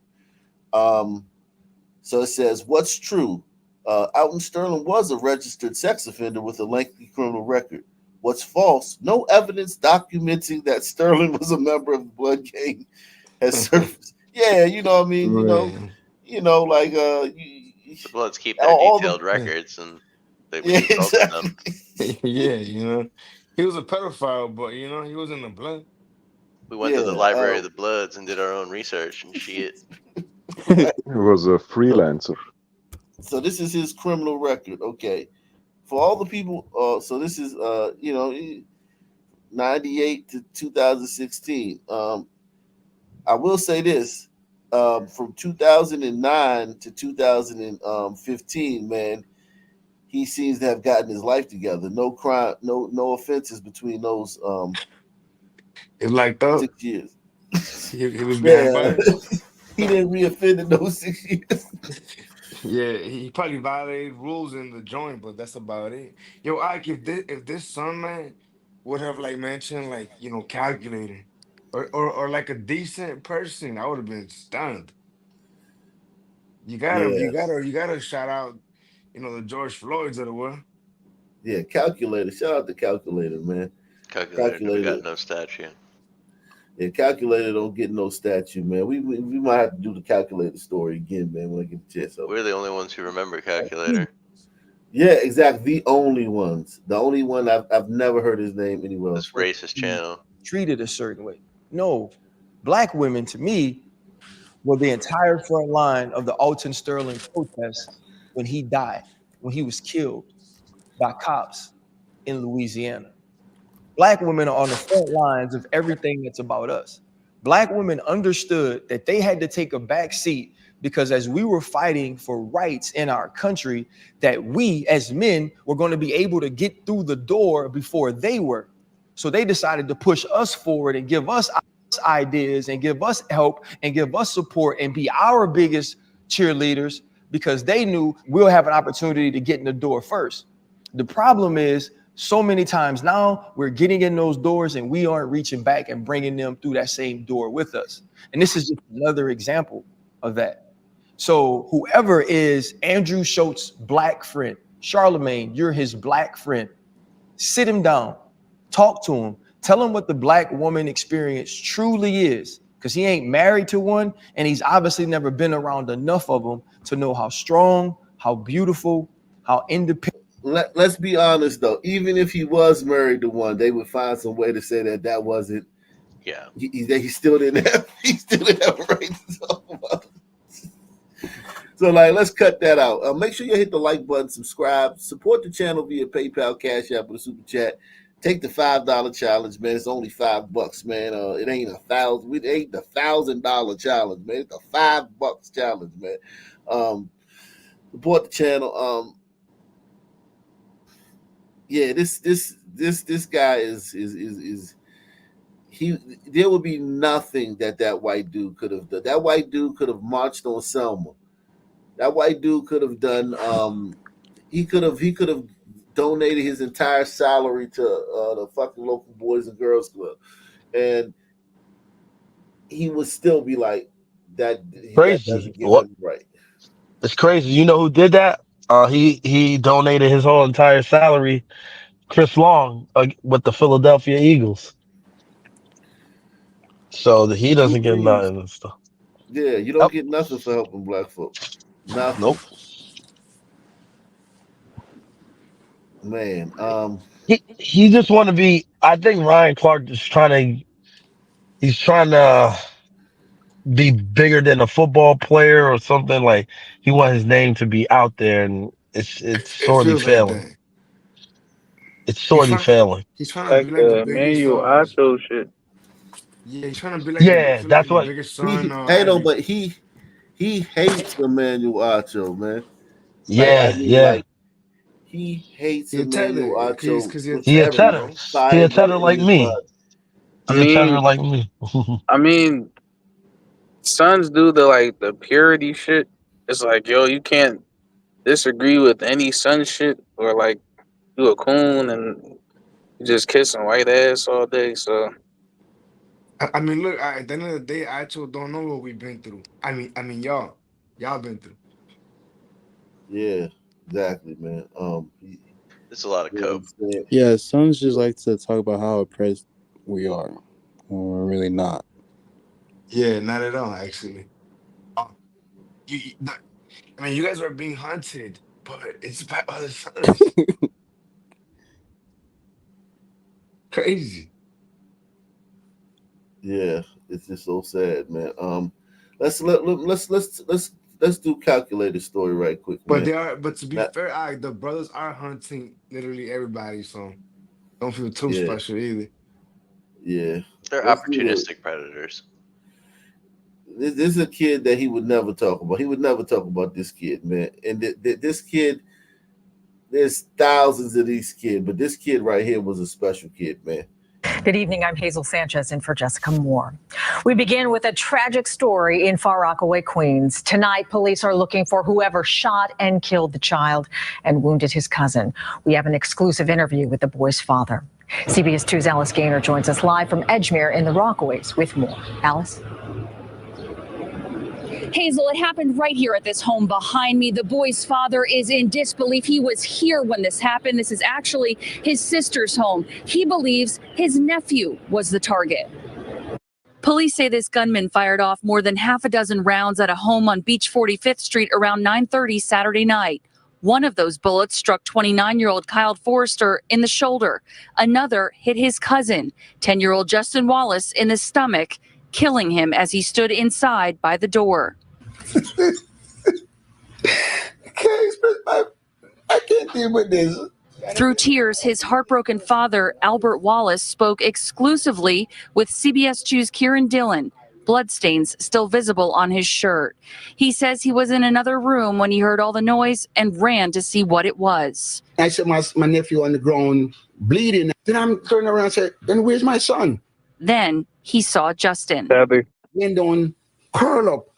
All I could have heard from my son one at a time, I hear him. I said, oh my God. Then I started to stop him. I said, wake up, don't sleep. Neighbors heard the shots, but at first thought they were just firecrackers until they saw first responders. Whole night I did not sleep. Just thinking about that little boy. I was like, God, please save him. But sadly, he could not be saved. I tell the doctor to go back in and pump his chest. Go and pump it. Go and pump it. Because it doesn't die. He's too young for that. Earlier Saturday, Wallace and his son were at the beach. They then went to his sister's house here for a barbecue and were about to leave when the shooting began. Almost at the door, going home with my son, and my sister called me back. Police released more video of the person they're looking for and also video of a blue car. Wallace believes the shooting was motivated by a long-standing dispute between his nephew and a neighbor. Now, Justin Wallace, just shy of his 11th birthday Tuesday, becomes the latest victim of gun violence in New York City. Something inside here is not going to leave me. And a father who says he never went anywhere without his son will have to try and find a way forward without him by his side. And his nephew, 29-year-old Kyle Forrester, he is expected to be okay. Police would not comment on a motive. They are still investigating. If you know anything about the shooting, give them a call. It's crazy how often that happens, though. That scenario. Maybe not shooting right into the house, but even like a straight bullet. Now to a developing story in Queens, where right now, within the last hour, a man was formally charged with murder in the deadly shooting of a 10-year-old boy. Right now, here is a live look from Edgemere and Far Rockaway. People have placed balloons outside the home where Justin Wallace was killed Saturday night. Neighbors are expected to gather for a vigil there soon. Meantime, the accused killer, well, he turned himself in last night. CBS 2's Andrea Grimes outside the courthouse in Kew Gardens, where the suspect was just arraigned. Andrea. Christina Maurice, Jovan Young tonight is being held without bail. We learned at his arraignment just a short time ago he allegedly fired about 8 rounds, with one bullet fatally striking that little boy's heart and lung. Jovan, do you have anything to say? 29-year-old Jovan Young stayed silent as detectives led him out of the 101st precinct last night in Far Rockaway, the same day Justin Wallace would have turned 11 years old. Police say Young is the man who shot and killed the innocent boy Saturday night, leaving behind his grief-stricken family. We reassured them we do everything possible within our power to bring the perpetrator to justice. We have done that. The sad thing is it's not going to, bring their beautiful son back. Young's relatives ignored reporters, leaving his arraignment late this afternoon, where he faced numerous charges, including murder and attempted murder. Justin was at a family barbecue at his aunt's house on Beach 45th Street, getting ready to leave with his father. That's a You're goddamn. on mute. I think you're on mute. That's a goddamn wildebeest right there. Are these the black women that Ryan Clark was talking about that always there to support? These women came to court to support the shooter. Jesus That's Christ. Harambe Modo right there. Their beautiful son back. Young's relatives ignored reporters, leaving his arraignment late this afternoon, where he faced numerous charges, including murder and attempted murder. Justin was at a family barbecue at his aunt's house on Beach 45th Street, getting ready to leave with his father when Young allegedly started firing into the house. Just firing into the house. Right. Like an asshole. When people are having a cookout, just you mad? He was mad at one dude. He was mad like they had a parking space. His one of the dudes that lived there, they had a beef over a parking space. So he fired into their house while they were having a cookout. Right. I mean, again, it's crazy how often that exact scenario occurs, and it's crazy how these Sun people and these glider cucks like saying that this act here, this regular action was because of what? Poverty. Segregation? Because of Systematic poverty? racism. Fuck out of here, bro. Redlining. Fuck out of here. No fathers in the home. If we had a whole tap out here right now, he'd say some nonsensical bullshit, bro. And this little boy, his nickname was Calculator because he was very good at math, and he helped all his friends at school, all his fellow students with their math work, and they nicknamed him Calculator. Killed. The prosecutor says his cousin Kyle was shot 3 times and is in critical condition. Police say the motive was an ongoing dispute between neighbors about this shared driveway, and Young was connected to one of the families involved. The message. So these two groups beefing about this driveway, and Young, this guy, the shooter, I guess he was called. Like, yo, man, you know how you got that person in every family? Hey, man, you niggas over here bullshitting, da da da da. And he came over he's the thug in the family. They called him, I guess, and he came. Man, fuck that, I got that shit. I'm gonna go light their house up, and he would have gotten away with it. 9 times out of 10, dudes get away with this shit because there's no motive. Some dude just runs up and shoots at a house. This dude has no motive. The cops really can't find him. Like, why did he do it? But they were able to catch this guy this time. But this dude didn't even live there. He didn't live at anyone in the house. He was just like a cousin. The sister's superpower, right? Yeah, Call exactly. her brother. All our brothers. Started firing into the house. Justin was killed. The prosecutor says his cousin Kyle was shot 3 times and is in critical condition. Police say the motive was an ongoing dispute between neighbors about this shared driveway, and Young was connected to one of the families involved. The message is clear. If you use a gun in New York City, you will be arrested. If you harm someone, if you kill someone, you will be brought to justice. There will be consequences, more than ever before. Justin's death outraged many in the city and beyond. Another precious life gone amidst a surge in shootings. His family says he was about to graduate from the 5th grade, describing him as charming and intelligent, a lover of music and cars, who had his whole life ahead of him. Young did not enter a plea at his arraignment, but his attorney noted that he did surrender last night to police. She did ask the judge that he be placed in protective custody. Reporting live in Kew Gardens, Queens, Andrea Grimes, CBS. Damn. I feel for that father, man. Yeah.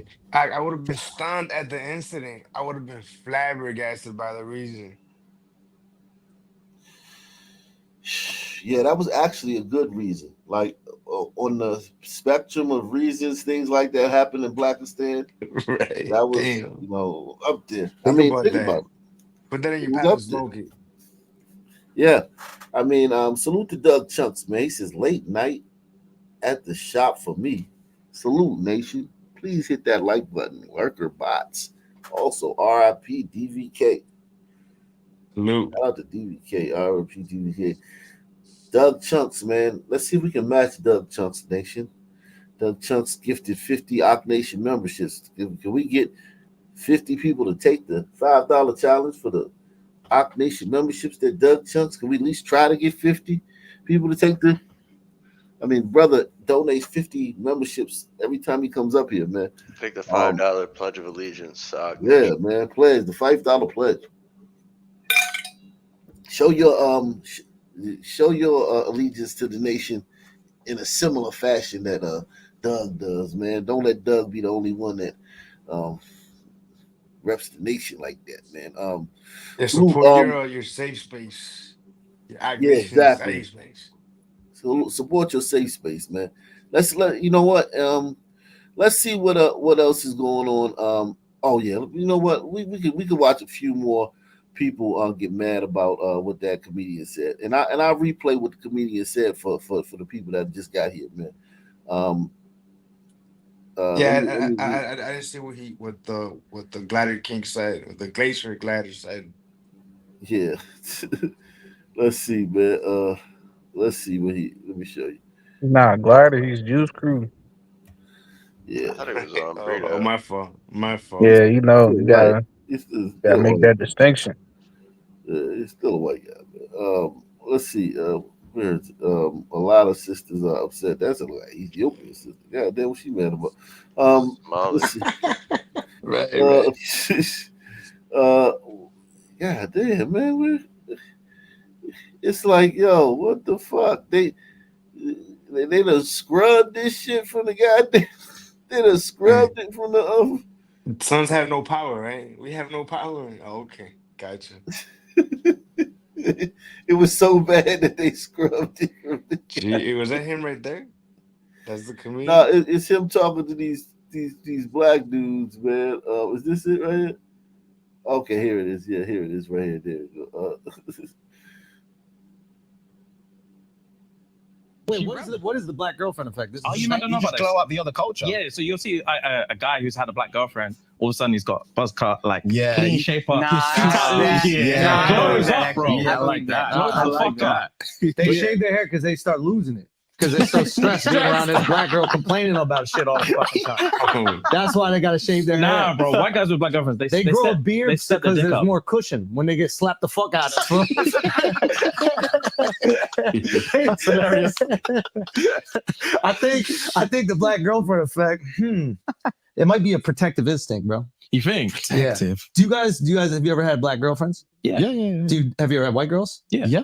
Oh wow. Okay. What's your favorite?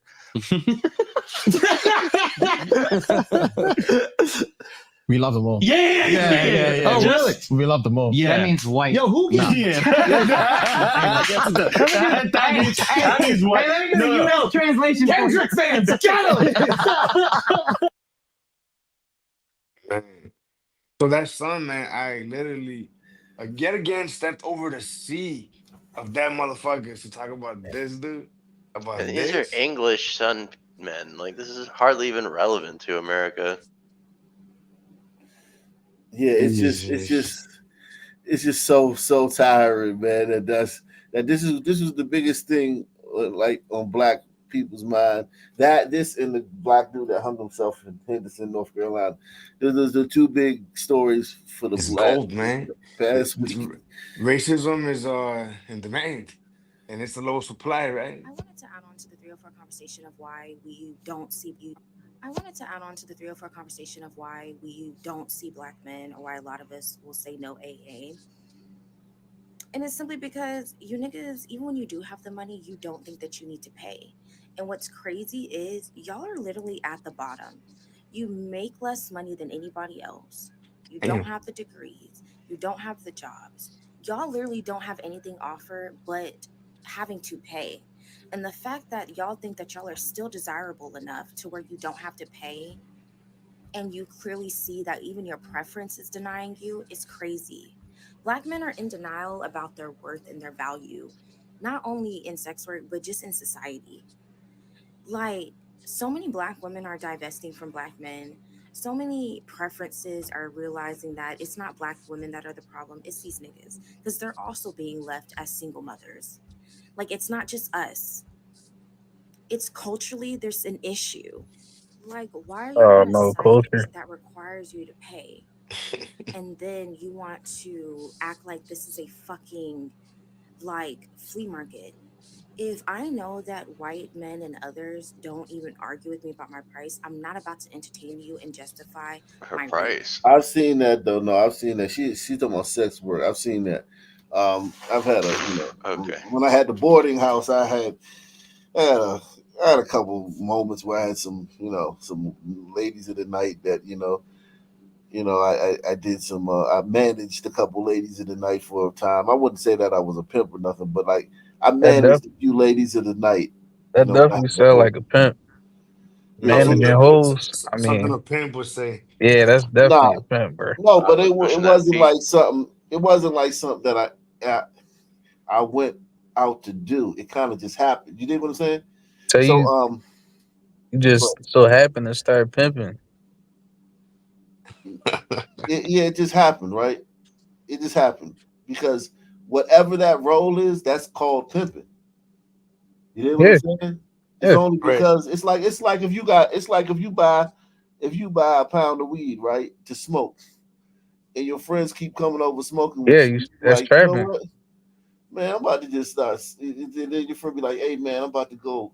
Can I get a dime off of you?" You like, "All right." You Yeah, just that's a sold some trap. weed.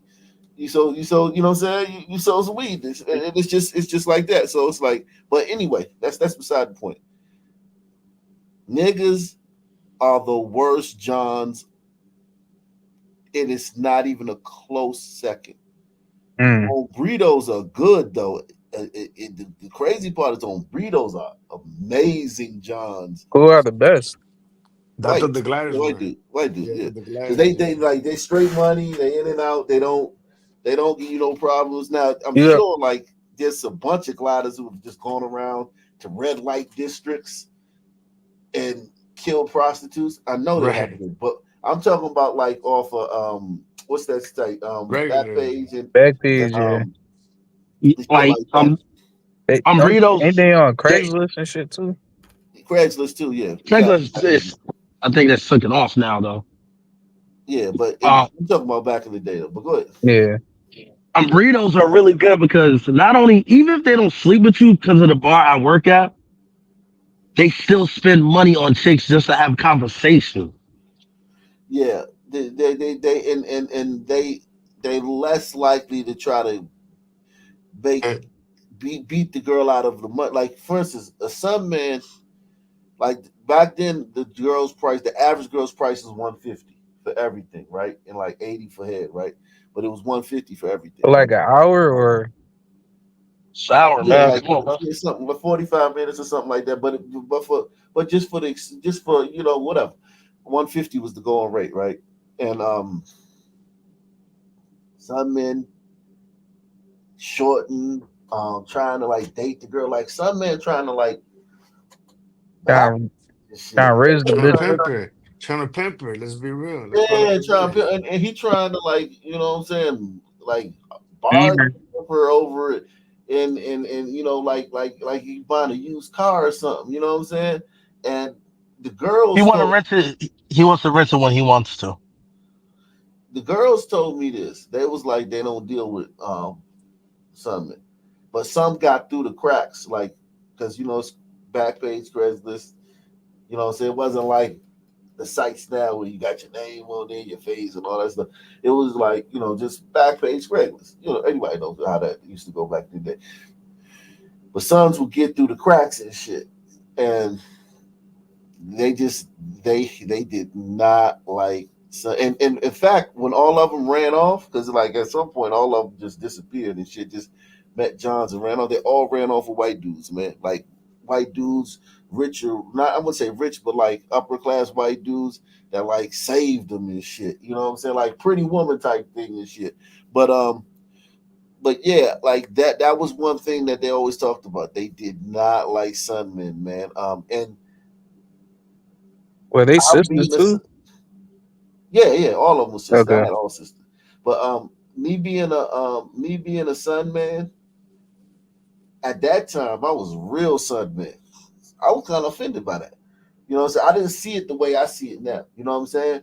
But once I started, because you the guy that gotta, you know what I'm saying, intermediate, you know what I'm saying? You the guy that gotta, trying to fix situations and shit. I immediately started saying, "Oh God, man!" Like, because you don't wanna. All you wanna do is just all in my situation. All I wanted to do is give them a place to do their business and get the money. You know what I'm saying? I wasn't trying to like be standing on the corner and shit, with a pistol in my waist. You know what I'm saying? Like that and shit like that. That type of pimping. You know what I'm saying? I was just trying to like manage the shit because it just happened. The shit just happened. Just trying to be more hands off. Yeah, Pimp I mean, if you yeah. think, if you think about But it, with sons, you gotta they force situations that Yeah, are always. them. exactly. I was gonna You know say what I'm that. saying? Like, if you think about it, pimping is really a pimp is needed because of some man. I mean, don't get me Yeah, wrong. exactly. I'm sure there's gliders that ain't shit either. Yada yada. We all know this, right? But because of the brothers, that's why these bitches need But the pimps. price is the price. The gliders and the umbritos, they not coming there to like be like you like the shit going down in the room. You in the next room, blah blah blah. You hear arguing and fuck. Like that's a son man 100% of the time. Treat it like Like it's a you, So marketplace of I Lagos or Like some shit. 98%. wait, you was letting them sunmen in the crib? yo, I listen, man. That just I sound knew, dangerous. I'm just saying. yeah, That was yeah. back I was a when, son right? man. I was a That was son back man too, when, though. yeah. Yeah, it was back Yeah, I was a when. son man. Like I didn't see. I think I voted for Obama and all that shit. Like, I wasn't like seeing the shit like I am now. But it's like. But the situations they bring to the table are situations like or like they short the girl. They're like, all right, I'm gonna get you when I'm gonna get you when we fit. I want to see what it's like first. Da, da, da. And then they short the girl, or they stiff her, or they in there arguing with the girl, or they walk out in a huff, bitch. Bitch, I'll fuck this joint. I'll be back, bitch. Bitch, you bet, bitch, you won't be fucking the make threats, and it's just a bunch of fucking shit. Now, here's the thing: all of them ain't like that. But whenever there's a problem like that, it's one of them. And it's like that's a thing. Like I just want to piggyback over what she said. Like that's a thing amongst what they call sex workers now. Because back then they called them hoes.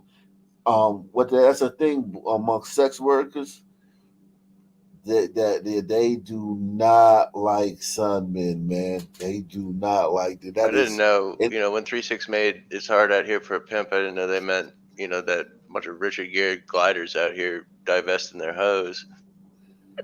Yeah, they do not like that. They do not like them, man. They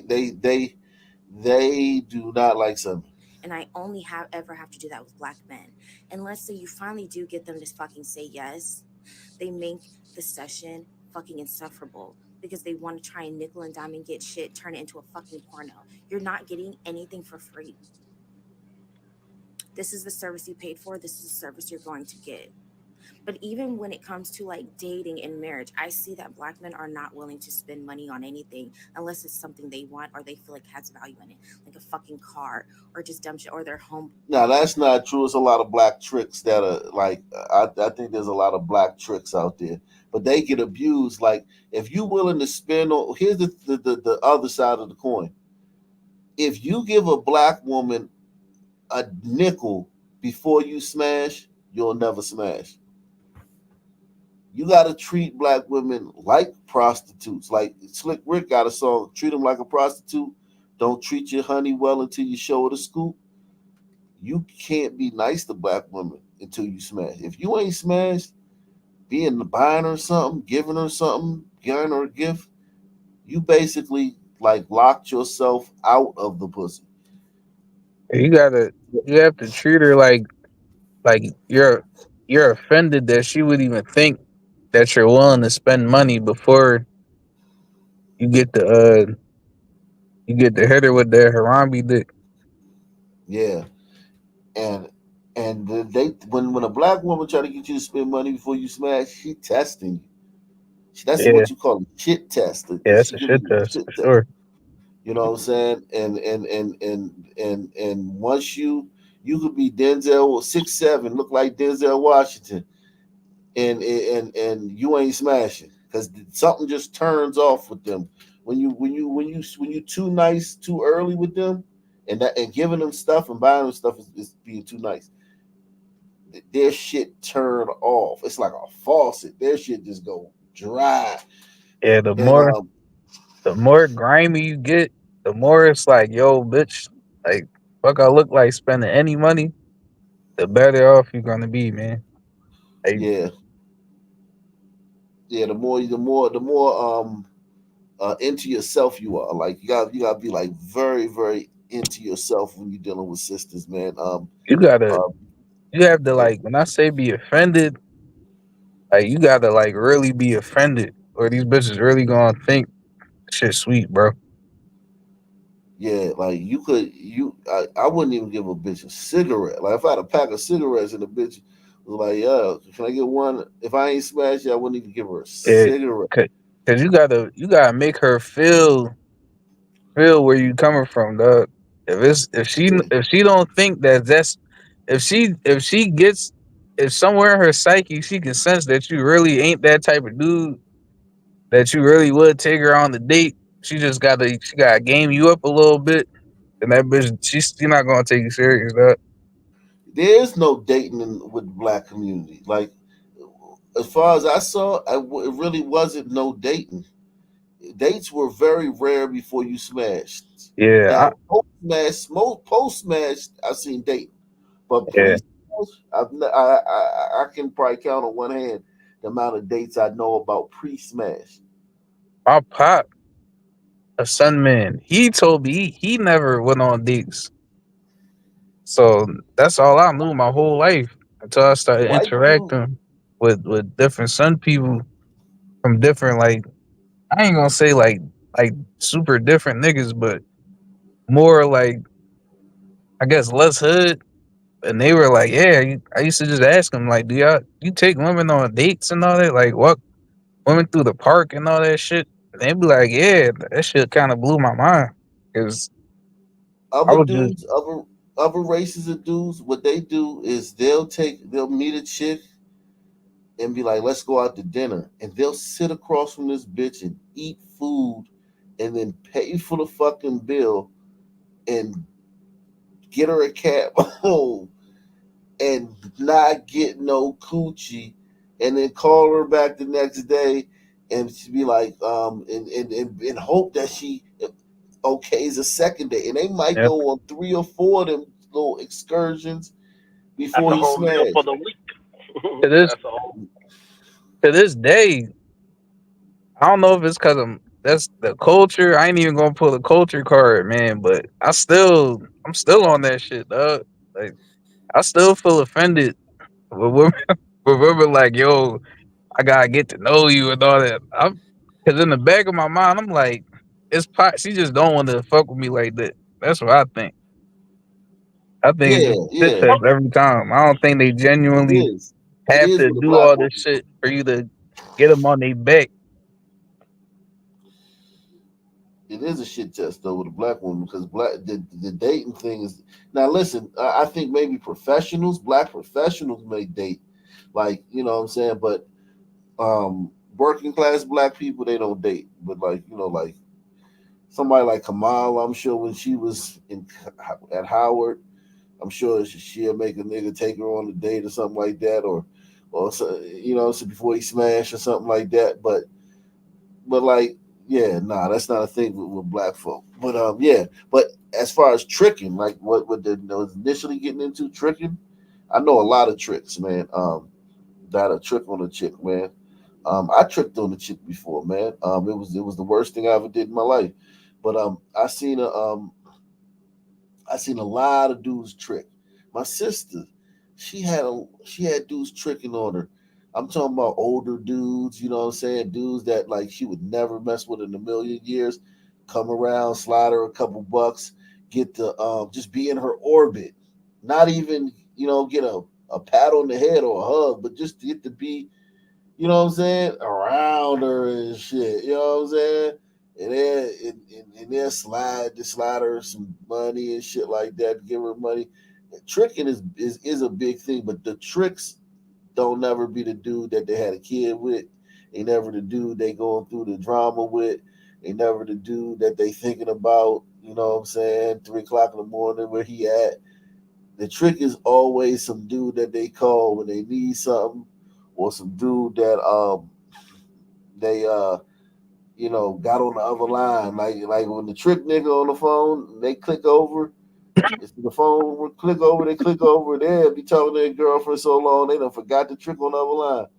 When Marquavy is on the phone, man, they click over. Girl, I'm calling you right back, and click right back over to Marquavy. You know what I'm saying?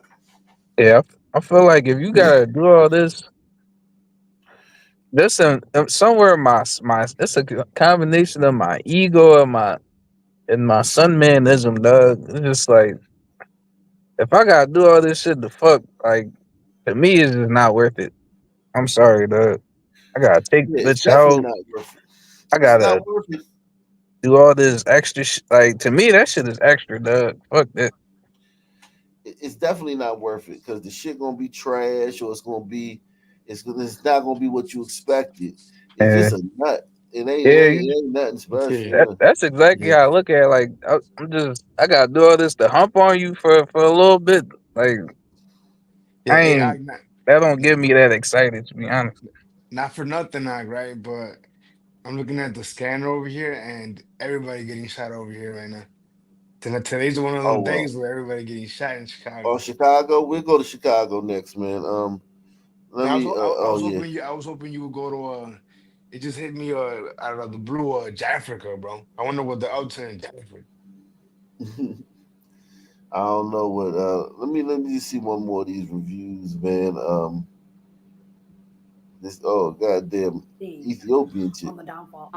So, as a Somali lady, I've been waiting on the downfall of that Luigi-looking motherfucker named Andrew Schulz. And there was this segment that he Damn, had waiting. comedy. I've never laughed at a joke of his because he's just not funny. I can name you 10 Somali girls that are funnier than him, but I digress. Anyways, I doubt it. he has this comedy session, and he's basically like, oh, you guys are lucky, you're not Somali women, the Somali women don't have their, and which is FGM, and Somalia has the highest rate in all the whole world, basically. And he just goes on and says, Somali ladies, if you guys don't have your whatever, take a piece of your forehead and put it down there.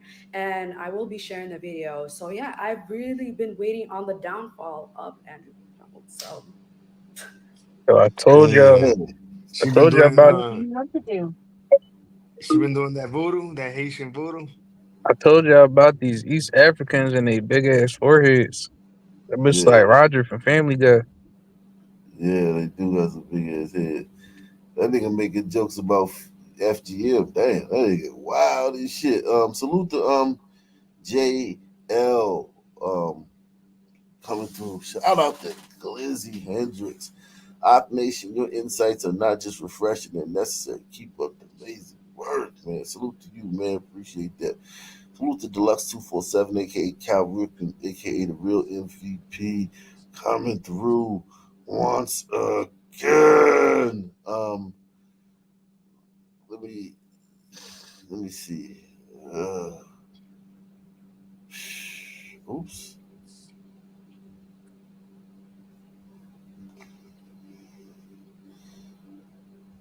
Let's see.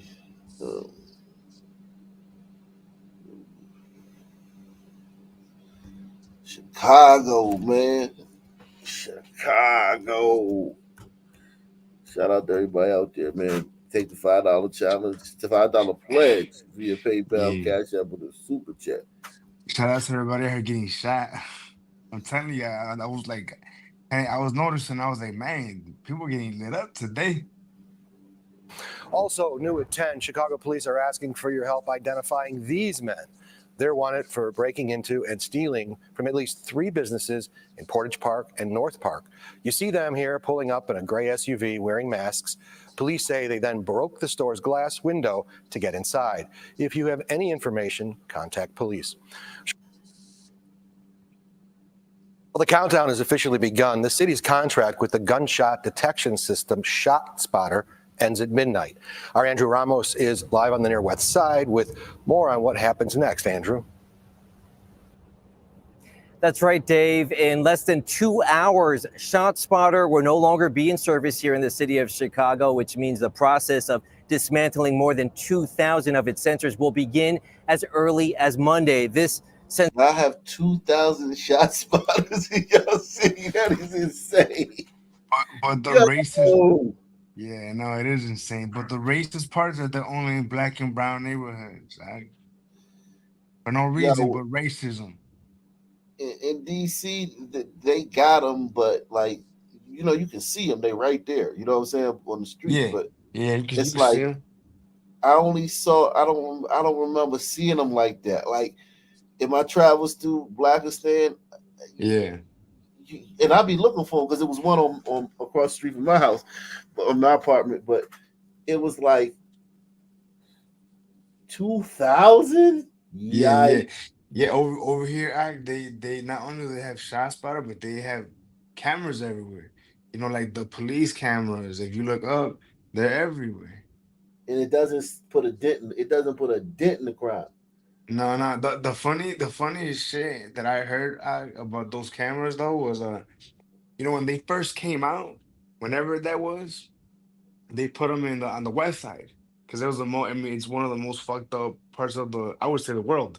But then they rolled them out throughout the city, right? So now the shittiest cameras, the cameras that have poor quality, the cameras you probably can't even use it in court out on the west side, right? Think about that.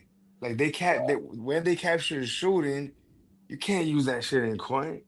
You know what I'm saying? Wow. Sensor right here at the intersection of Wood and Adams being one of them. Now, it appears to be the final chapter of what was a contentious debate between the mayor and several aldermen who fought to keep the service. It was a showdown over what some critics called shoddy technology, where this week the city council voted to overturn Mayor Johnson's plan to eliminate the controversial gun detection system ShotSpotter, giving Superintendent Larry Snelling the power to secure a new contract. That ordinance passed in the council, but Mayor Johnson says he will veto it. Sticking to a campaign promise, Johnson is cutting ties with the system, insisting that it was not effective and too expensive, even describing it as walkie-talkies on sticks. We're going to find a pathway forward. We're going to find technology that actually works. ShotSpotter technology alerts police to the sound of gunfire faster than a 911 call. It was just last week when the city released data on the effectiveness of the gunshot detection technology, showing that of the nearly 30,000 ShotSpotter alerts from January 1st to August 31st of this year, evidence of crimes were often detected, where shell casings were found in the majority of responses and 470 weapons were recovered. Those stats, not enough to sway Mayor Johnson and his allies. So it works. Right. It does what they said it does. But he's claiming that they said that it would like somehow stop crime or slow crime. Oh, so since it's not stopping the crime, he thinks it doesn't work. But it does what it does. Yeah, They just said it's going to tell you. It's going to tell you when somebody fires shots. Yeah. How in the fuck is they alone gonna stop these sunmen from blowing each other away? Impossible. Yeah, and it can tell the difference between like a car backfiring, somebody dropping a stack of books. It knows the difference between that and a gunshot. Yeah, I mean, I heard it's pretty accurate. So he's mad that it won't stop the crime.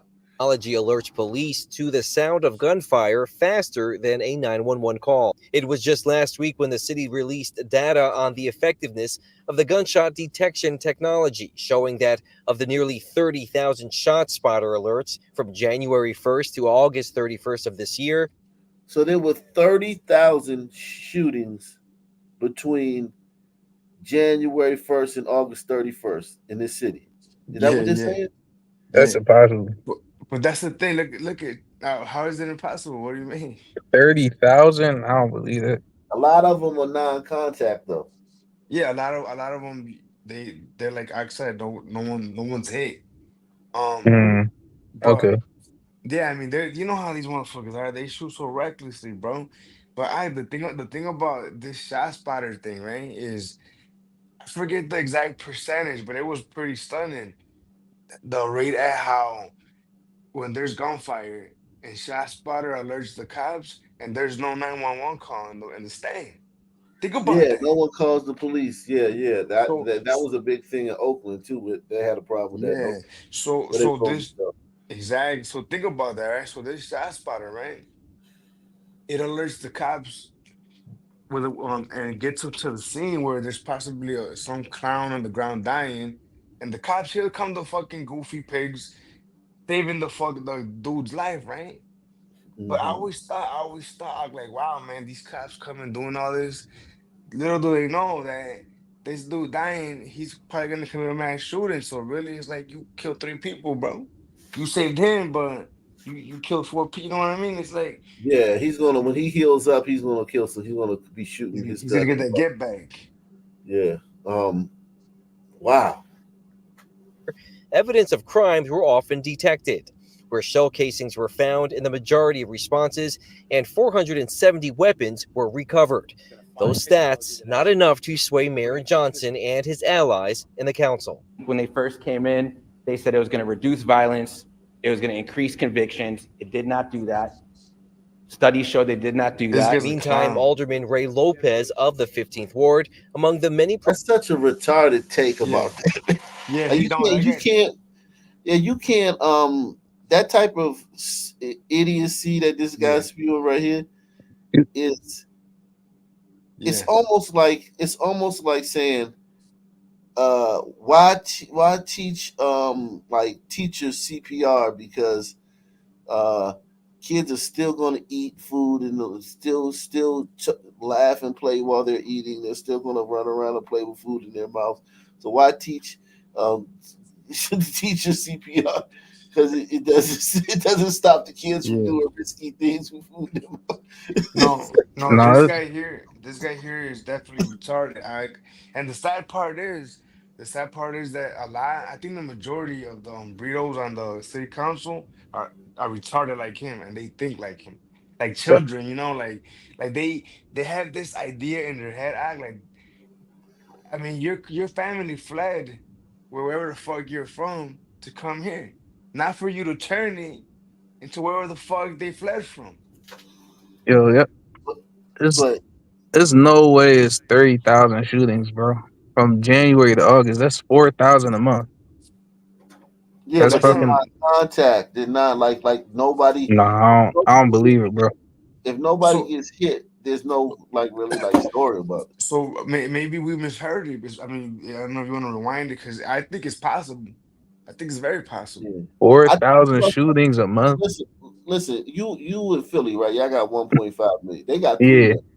yeah, they got way more than us. Yeah, that is true. Is and don't get me wrong, that number is insane. Yeah, that's what I'm. It just sounds astronomical. It's crazy. But if you think about it, like they got 30% black, so they got 1 million sons there, right?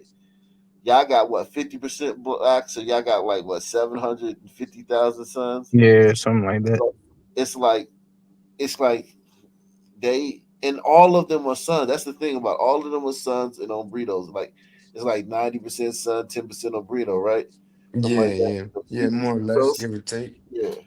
Yeah. So it's like the majority of those 30,000 shootings are coming from a segment of the population. Maybe 15% of the population is doing that. It did not do that.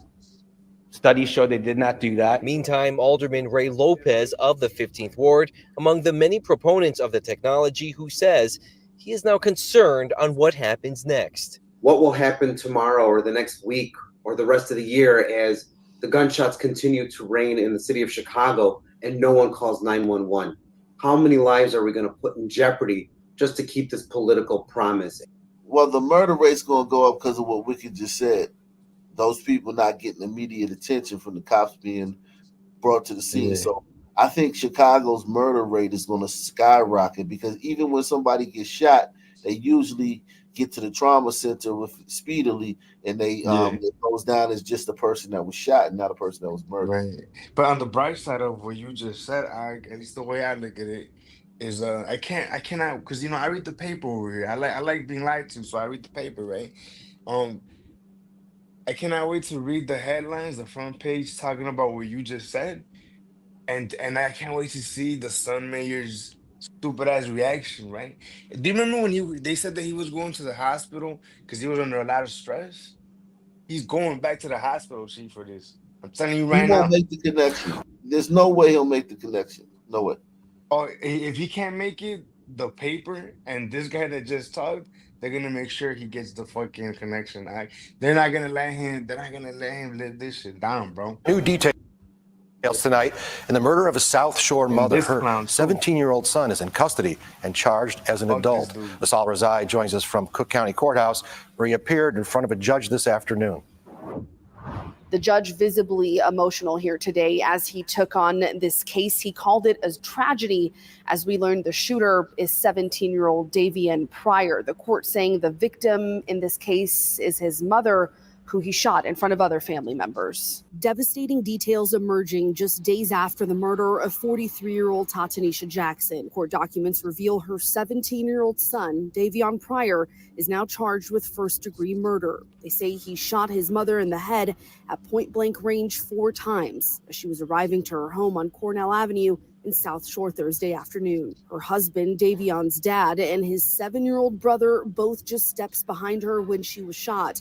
His father telling detectives as he was calling 911, he heard several more gunshots before Pryor ran out of the back door. First responders finding Jackson with multiple gunshots to the head and body.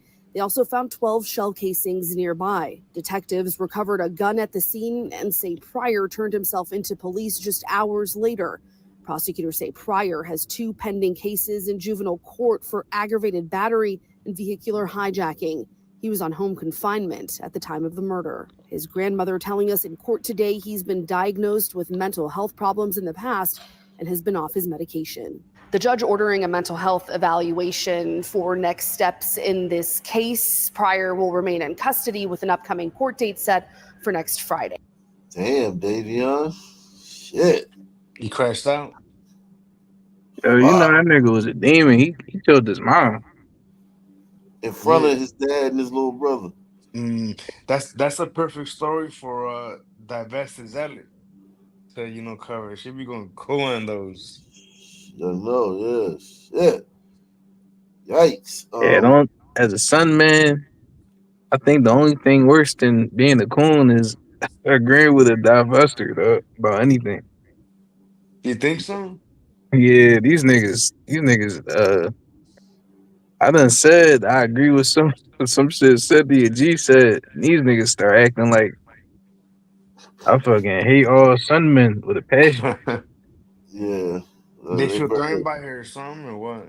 They're scared of her rhetoric, or what? No, they think she's on some bullshit. She just hate niggas and everything she's saying is I some thought she does bullshit. though. I thought she does hate someone though. I mean, she fucks Sunman. I think she got a son child. That's what led to the hate, kind of like the son man left her with a baby. Yeah. Oh damn. And I think she was like baby mama number 5 or some shit. Oh come on now. Man shooting. Yeah, man shooting, y'all. Of Magnolia Avenue South here in the 5 Point South District.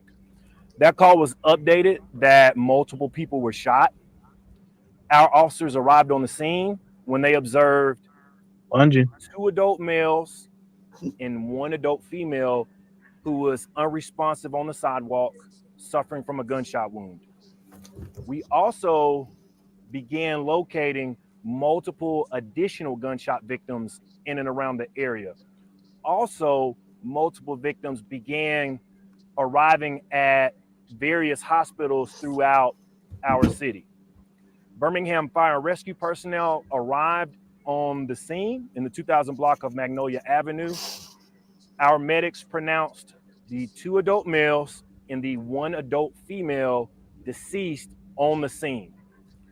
I just gathered information from our team that a 4th victim has now been pronounced deceased at UAB Hospital.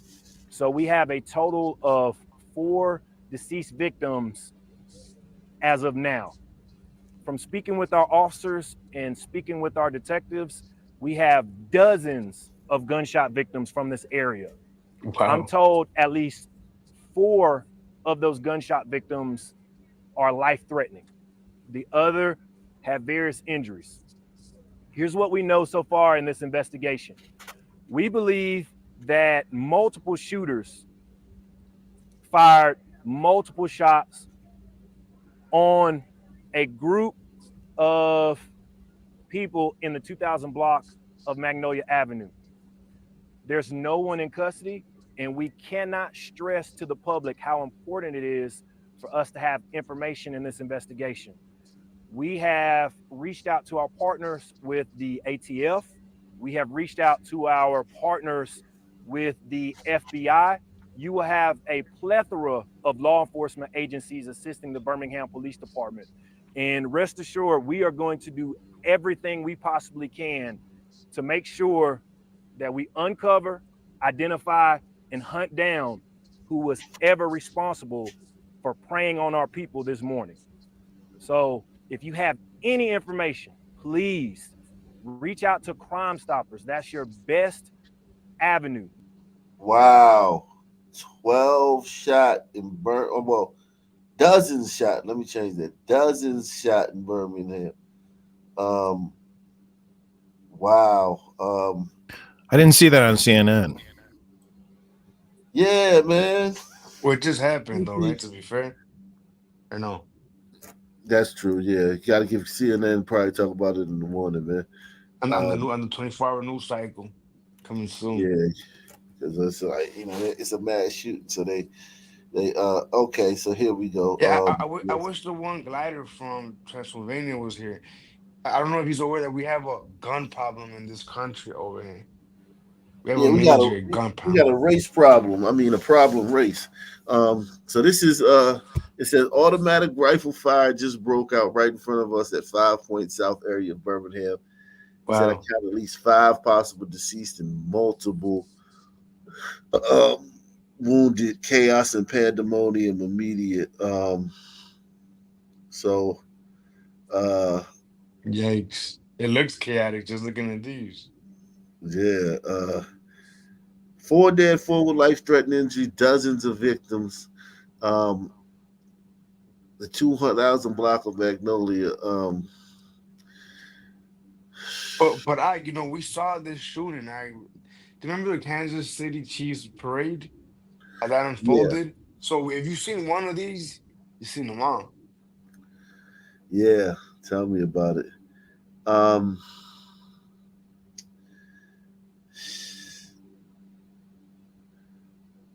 This one says, what happened in Birmingham is exactly why I do not go to clubs.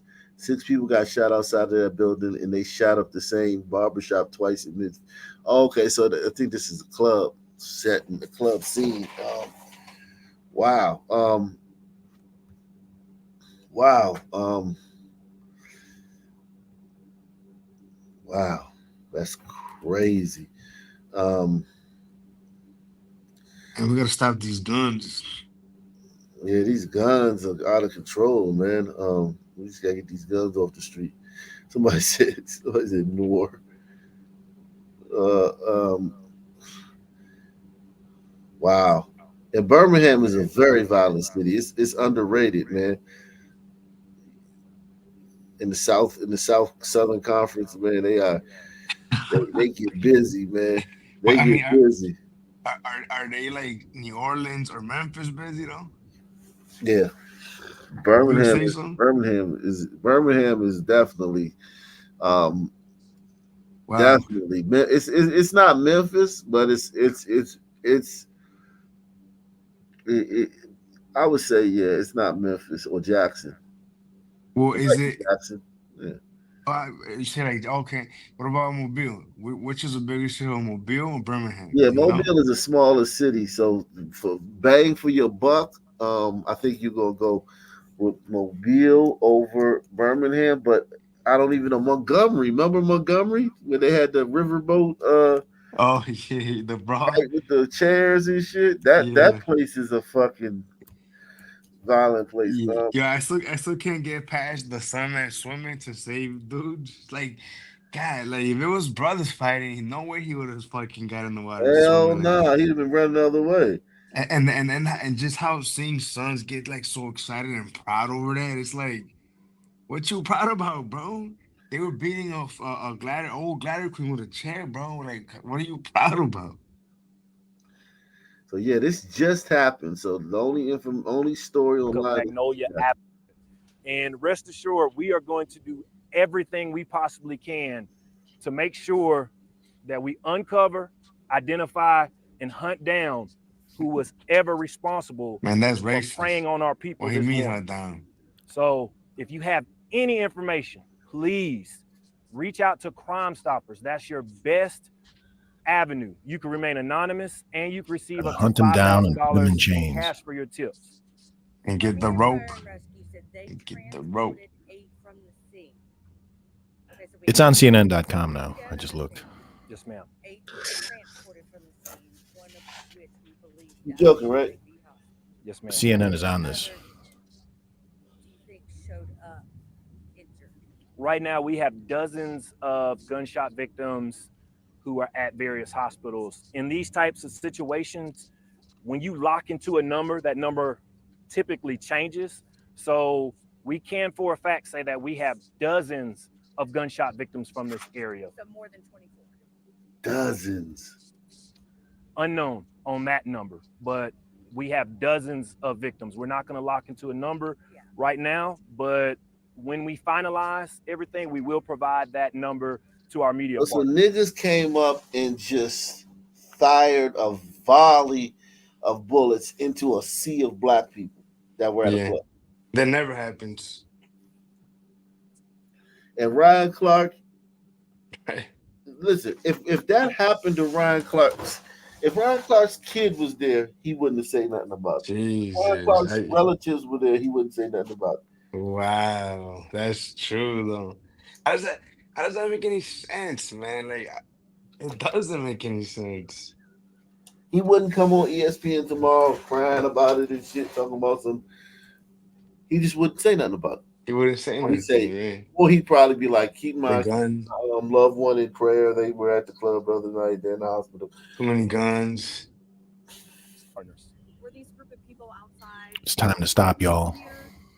Where specifically were they? Pretty. We were told that all of the victims were out in the open on either a sidewalk or the street. So these group of shooters fired upon these victims when they were out in the open. We were not told that this happened inside of any business. This was on either a sidewalk or a city street. Was this a drive-by shooting, or were the shooters on foot as well? Our detectives are working to confirm. And it's possible, like, say this happens and nobody's brought to custody, right? Because nobody cooperates. It's possible that of those dozens of gunshot victims that no one cooperates. And it's possible that those guys never receive justice for this, and they're just dudes in the neighborhood. Like, I've seen that happen before, where like something like this will happen, and the dudes don't get brought to justice. The cops do investigation, but the dudes don't get brought to justice, and they just go on with their life, like they just be there in the area of doing the same thing they've been doing. It's the ultimate black privilege. Think about it. If you're a white supremacist, what would you want to do? You'd want to be able to roll up and just start spraying down a sidewalk full of black people. But you can't. Because you'll get arrested and thrown in jail. But these guys, it's the ultimate privilege. Yikes. You can't spray a bunch of white people if you're a white person. Nah. There's no white mass shooter There's no white mass shooter that ain't dead or in jail. Right, exactly. Mind you, his intended targets could possibly not even been shot. Right. The It's a people he was shooting possibility at. that he didn't hit the person or the people that he was shooting at. It's a possibility. Right. Let's not take for granted the fact that as we hear this story and like being told, not for 1 second do we think it was Patels, Tigers, Sandman, Gliders, maybe on burritos. Not even them. Not really. Yeah. Not really even them. It's we all know. Everybody knows. If it was a bunch of burritos that got shot, sorry. No, go ahead. No, I was gonna say if it were a bunch of burritos that got shot, you'd suspect burritos, but not in this case. I mean, we don't know who got shot. We don't know who got shot. Let me show you what it looks like, because this happened in Miami. New surveillance video captures bystanders outside a rap concert. This happened in Miami. We did this story a few years ago, and this is to give you the best idea what happens in these. New surveillance video captures bystanders outside a rap concert. At the same moment, the doors of this SUV fly open and 3 gunmen approach. Seconds later, the crowd scrambles to take cover, and lives are changed forever.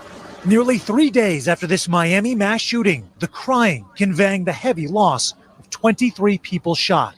Miami-Dade Mayor Daniela Levine Cava said, Like, that is so common. I just know offhand. I can find, you know what I'm saying? Like, I've done so many of these.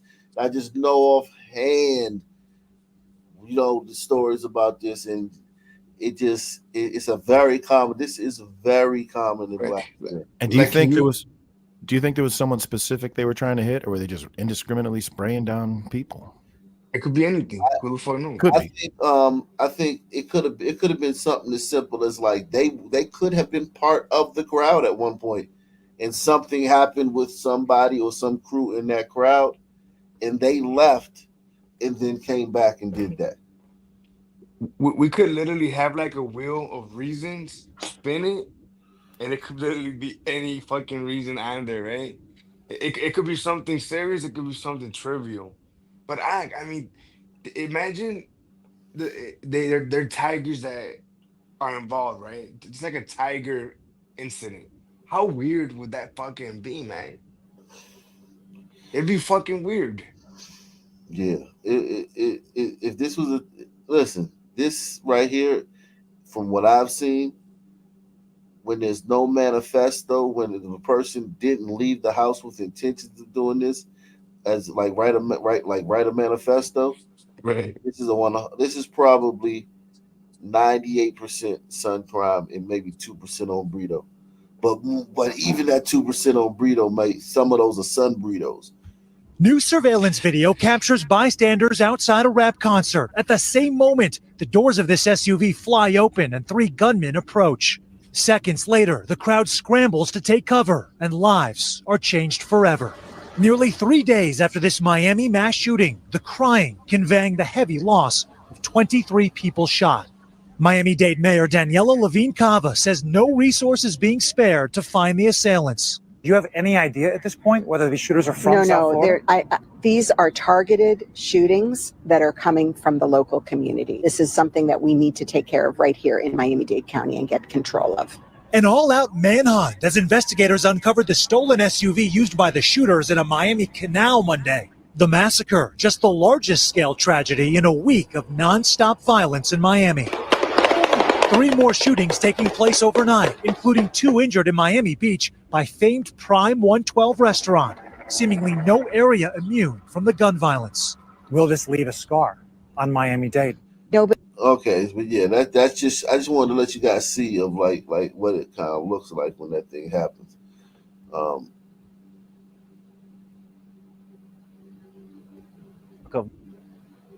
Of Magnolia Avenue vehicle.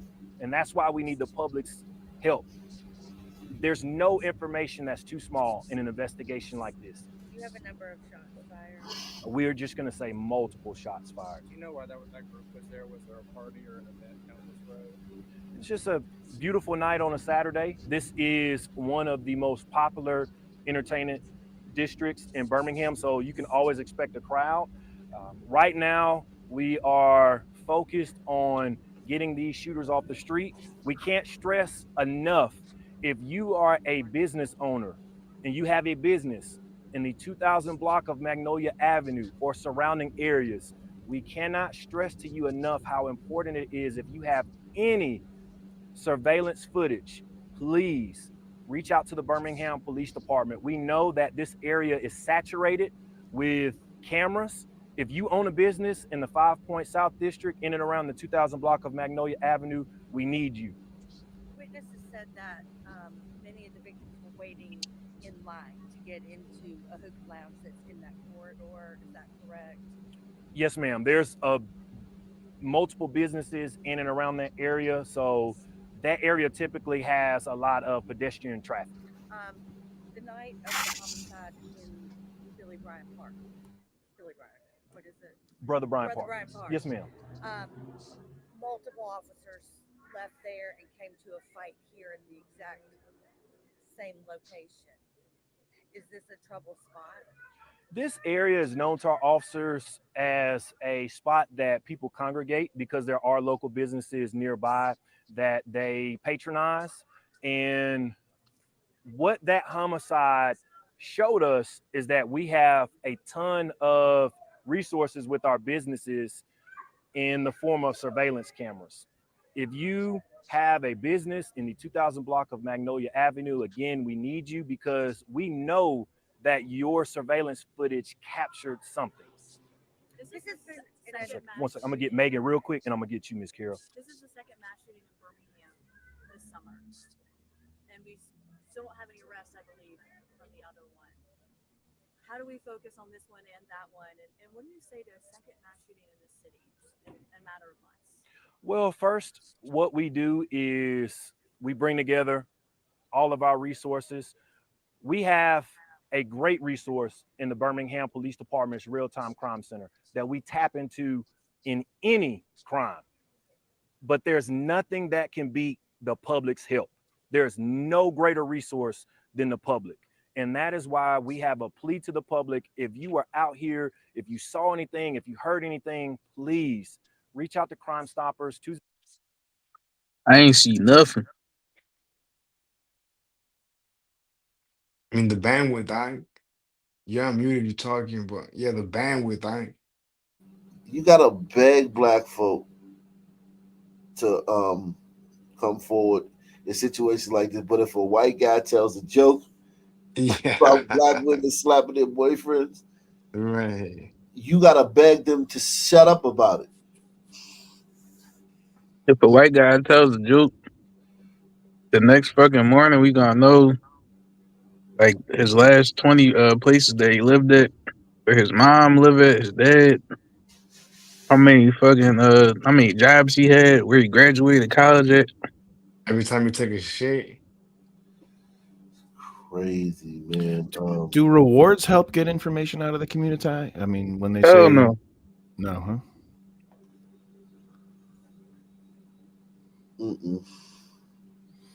Rewards don't do anything. They actually, it's surprising. It is surprising how little rewards do. That is crazy though. Think about the stuff they will do for money, you know. Yeah, maybe some people are honorable in that regard, right? They're not gonna give up their people. Let me show you this. Let me show you this one. And listen, man. So hit the PayPal, the Cash App. Nobody on YouTube can just pull from memory all these stories, depending on what anybody talking about. School are dead across the. City leaders have an urgent plea. They need to know who has been killing kids in St. Louis. Good evening, everyone. I'm Sarah Maki. And I'm Jacob Long. In order to get this information, there is now a massive new reward, $25,000. It could be yours if you can help close each of these horrific cases. Live on your side's Eric Feldman. He is live tonight at police headquarters. And Eric, this reward, though, it has an expiration date. Yeah, that's right, Jacob. About a week. September 1st is the deadline, and the mayor says that's because she wants these crimes solved quickly. Time after time, scene after scene. It may look the same, but it can't be that way. Children shot and killed in St. Louis. Who does this? Who shoots in the direction of a 3-year-old? Who shoots in the direction of a 7-year-old or an 8-year-old or a 10-year-old? This will have to stop. Since the end of April, 15 souls who should be in school are dead across the St. Louis area. Almost all of them are unsolved. Why? Oftentimes, we don't get enough information to make a good arrest. Basically, they're not getting enough tips. The city is shining a light on 4 of them. 2-year-old Caden Johnson, 3-year-old Kennedy Powell, 10-year-old Eddie Hill III, 8-year-old Journey Thompson, with a reward through Crime Stoppers, $25,000 for each case. There'll be a significant incentive for people to give us information. Usually, the reward is $5,000. The massive bump is thanks to 2 donors, but it's only if a case gets solved by September 1st. It expresses the urgency of this situation. Caden and his mom were hiding in their closet from home invaders. Kennedy was playing outside.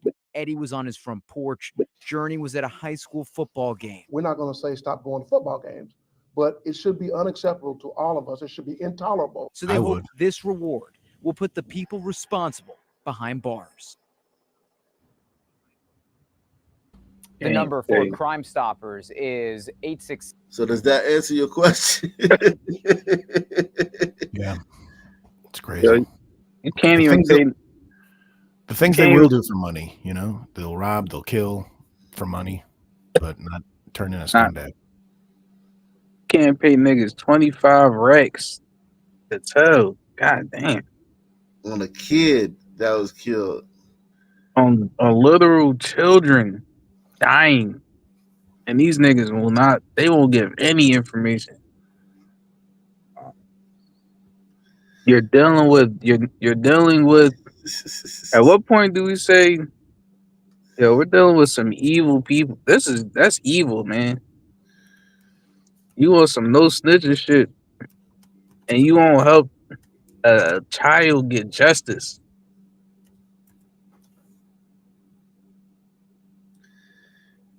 Listen, the funny thing about it is that that's not where that story ends, right? Because I did this. This was probably 5 years ago, but I did this. I was all over this story. I was like the only one on YouTube that was covering this. Like 20 kids got killed that summer in St. Louis, and in one city proper, not the suburb, just in the city, and it was bad, but it wasn't a national story outside of Blakistan. It wasn't like it should have been the story of the year, but it really was only a St. Louis story. But yeah, that 25K wasn't nothing. Look at this. The continuing child killings have spurred St. Louis city leaders to announce $25,000 rewards for any information leading to arrests in these cases. As you know, we have had 5 young children shot and killed this summer. A 2-year-old, a 3-year-old, a 7-year-old, an 8-year-old, and a 10-year-old. The message now is for these shooters, when you engage in this type of violent behavior, there will be a significant incentive for people to give us information to lead to your arrest. The extra rewards in these cases are only available until September 1st. Call Crime Stoppers at 866-371-TIPS. We must note that you can always submit these tips anonymously. Many people we know. Anonymous. You don't even have to put your name on it. You don't even have to put your name on it. They'll take anonymous tip.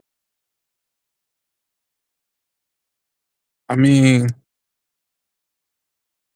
I don't know if this is a good idea, but if they say you can be completely anonymous, shit, If I was the son man that did that shit, I probably would snitch on one of my mans. Like, yo, this nigga was here. But yeah, look at That's what this. they're Look at hoping this for. stuff. Look at this. This goes to show you how living under the sun is. What's this? Lewis Reed wants to put together a multi-million-dollar reward fund as an incentive for people who see something. So now they went up to $2 million because the 25,000 wasn't working. So that was 4 murders they were trying to solve. So that was 100,000. They went up to 2 million, and they still didn't get any traction. But I'll let the story. Lewis Reed wants to put together a multi-million-dollar reward fund as an incentive for people who see something to say something. Allocate $2 million for information that will lead to the arrest and conviction of anyone who has committed a murder in the city of St. Louis. Maybe they need to offer Jordans or something. St. Louis will not be a safe haven for people who commit murder. So far, there have been 189 murders in St. Louis, 143 of them still unsolved. Think about that. Think about living in a place, 400,000 people. St. Louis is small. 400,000 people. You got that many murders, and you have that many of them unsolved. And that's just this year. The last year was the same thing. The year before was the same thing. This year is the same thing. Next year it'll be the same thing. Think about how many murderers, cold-blooded murderers you have walking around your city. It looks like 46 white people got convicted. 46 white people must have gotten convicted. The 40 white murders. 143 of them still unsolved. They say people oftentimes don't come forward and don't give them the information, right? So we're going to cure that problem. That's a tall order in violent areas where folks fear retaliation from those they might be tempted to tell on.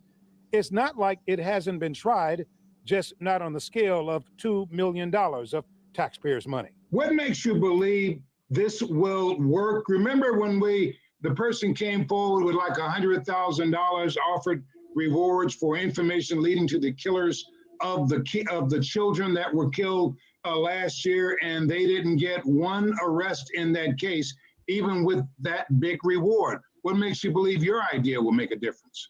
Well, a couple things. Number one, our program will have an information component attached to it. Oftentimes, people put those rewards up and people don't really know about it. This is the second big idea Reed has had to bring down homicides in the city. The first was cure violence that the Board of Aldermen appropriated $7 million for. It was supposed to bring down murder by... They paid $7 million for these niggas to stand around in orange shirts. Yeah, I just did the math I'm in the on wrong that. profession. Yeah, that's 75% of these murders that aren't solved. Like, it's fucking insane, man. And these niggas ain't smart either. These niggas ain't some super smart fucking assassins. These regular niggas just killing people. It's just that the people aren't giving them information to help solve these crimes. More. That hasn't happened yet. Mayor Crusen's administration blames the coronavirus crisis for slowing things down. Reed blames the mayor's team. We put that money in place for cure violence. She's blaming the corona. That's back when they was calling it the coronavirus. Listen, man. Salute to Doug Chunks, man. Doug Chunks in the building, man. He says, teach sons that the word anonymous means before offering these funds. It's nothing that won't do anything. Like that won't change it, man. There's no solution whatsoever. Yeah, man. It's a reason why some people, wherever they live at, it looks like how it looks. It's a reason. This is like one of the many reasons some people act like it doesn't exist. Like, when you live in the Sun community, when shit happens, nobody's gonna offer information. That's just part of the experience and with living around niggas. Yeah, man. And I've done, when I say thousands, I mean I've done thousands of these stories, man.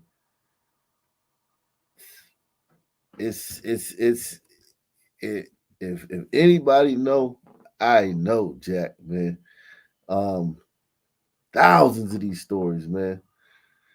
And I can remember them shits vividly, almost. I can remember so many of them vividly, almost all of them vividly, man.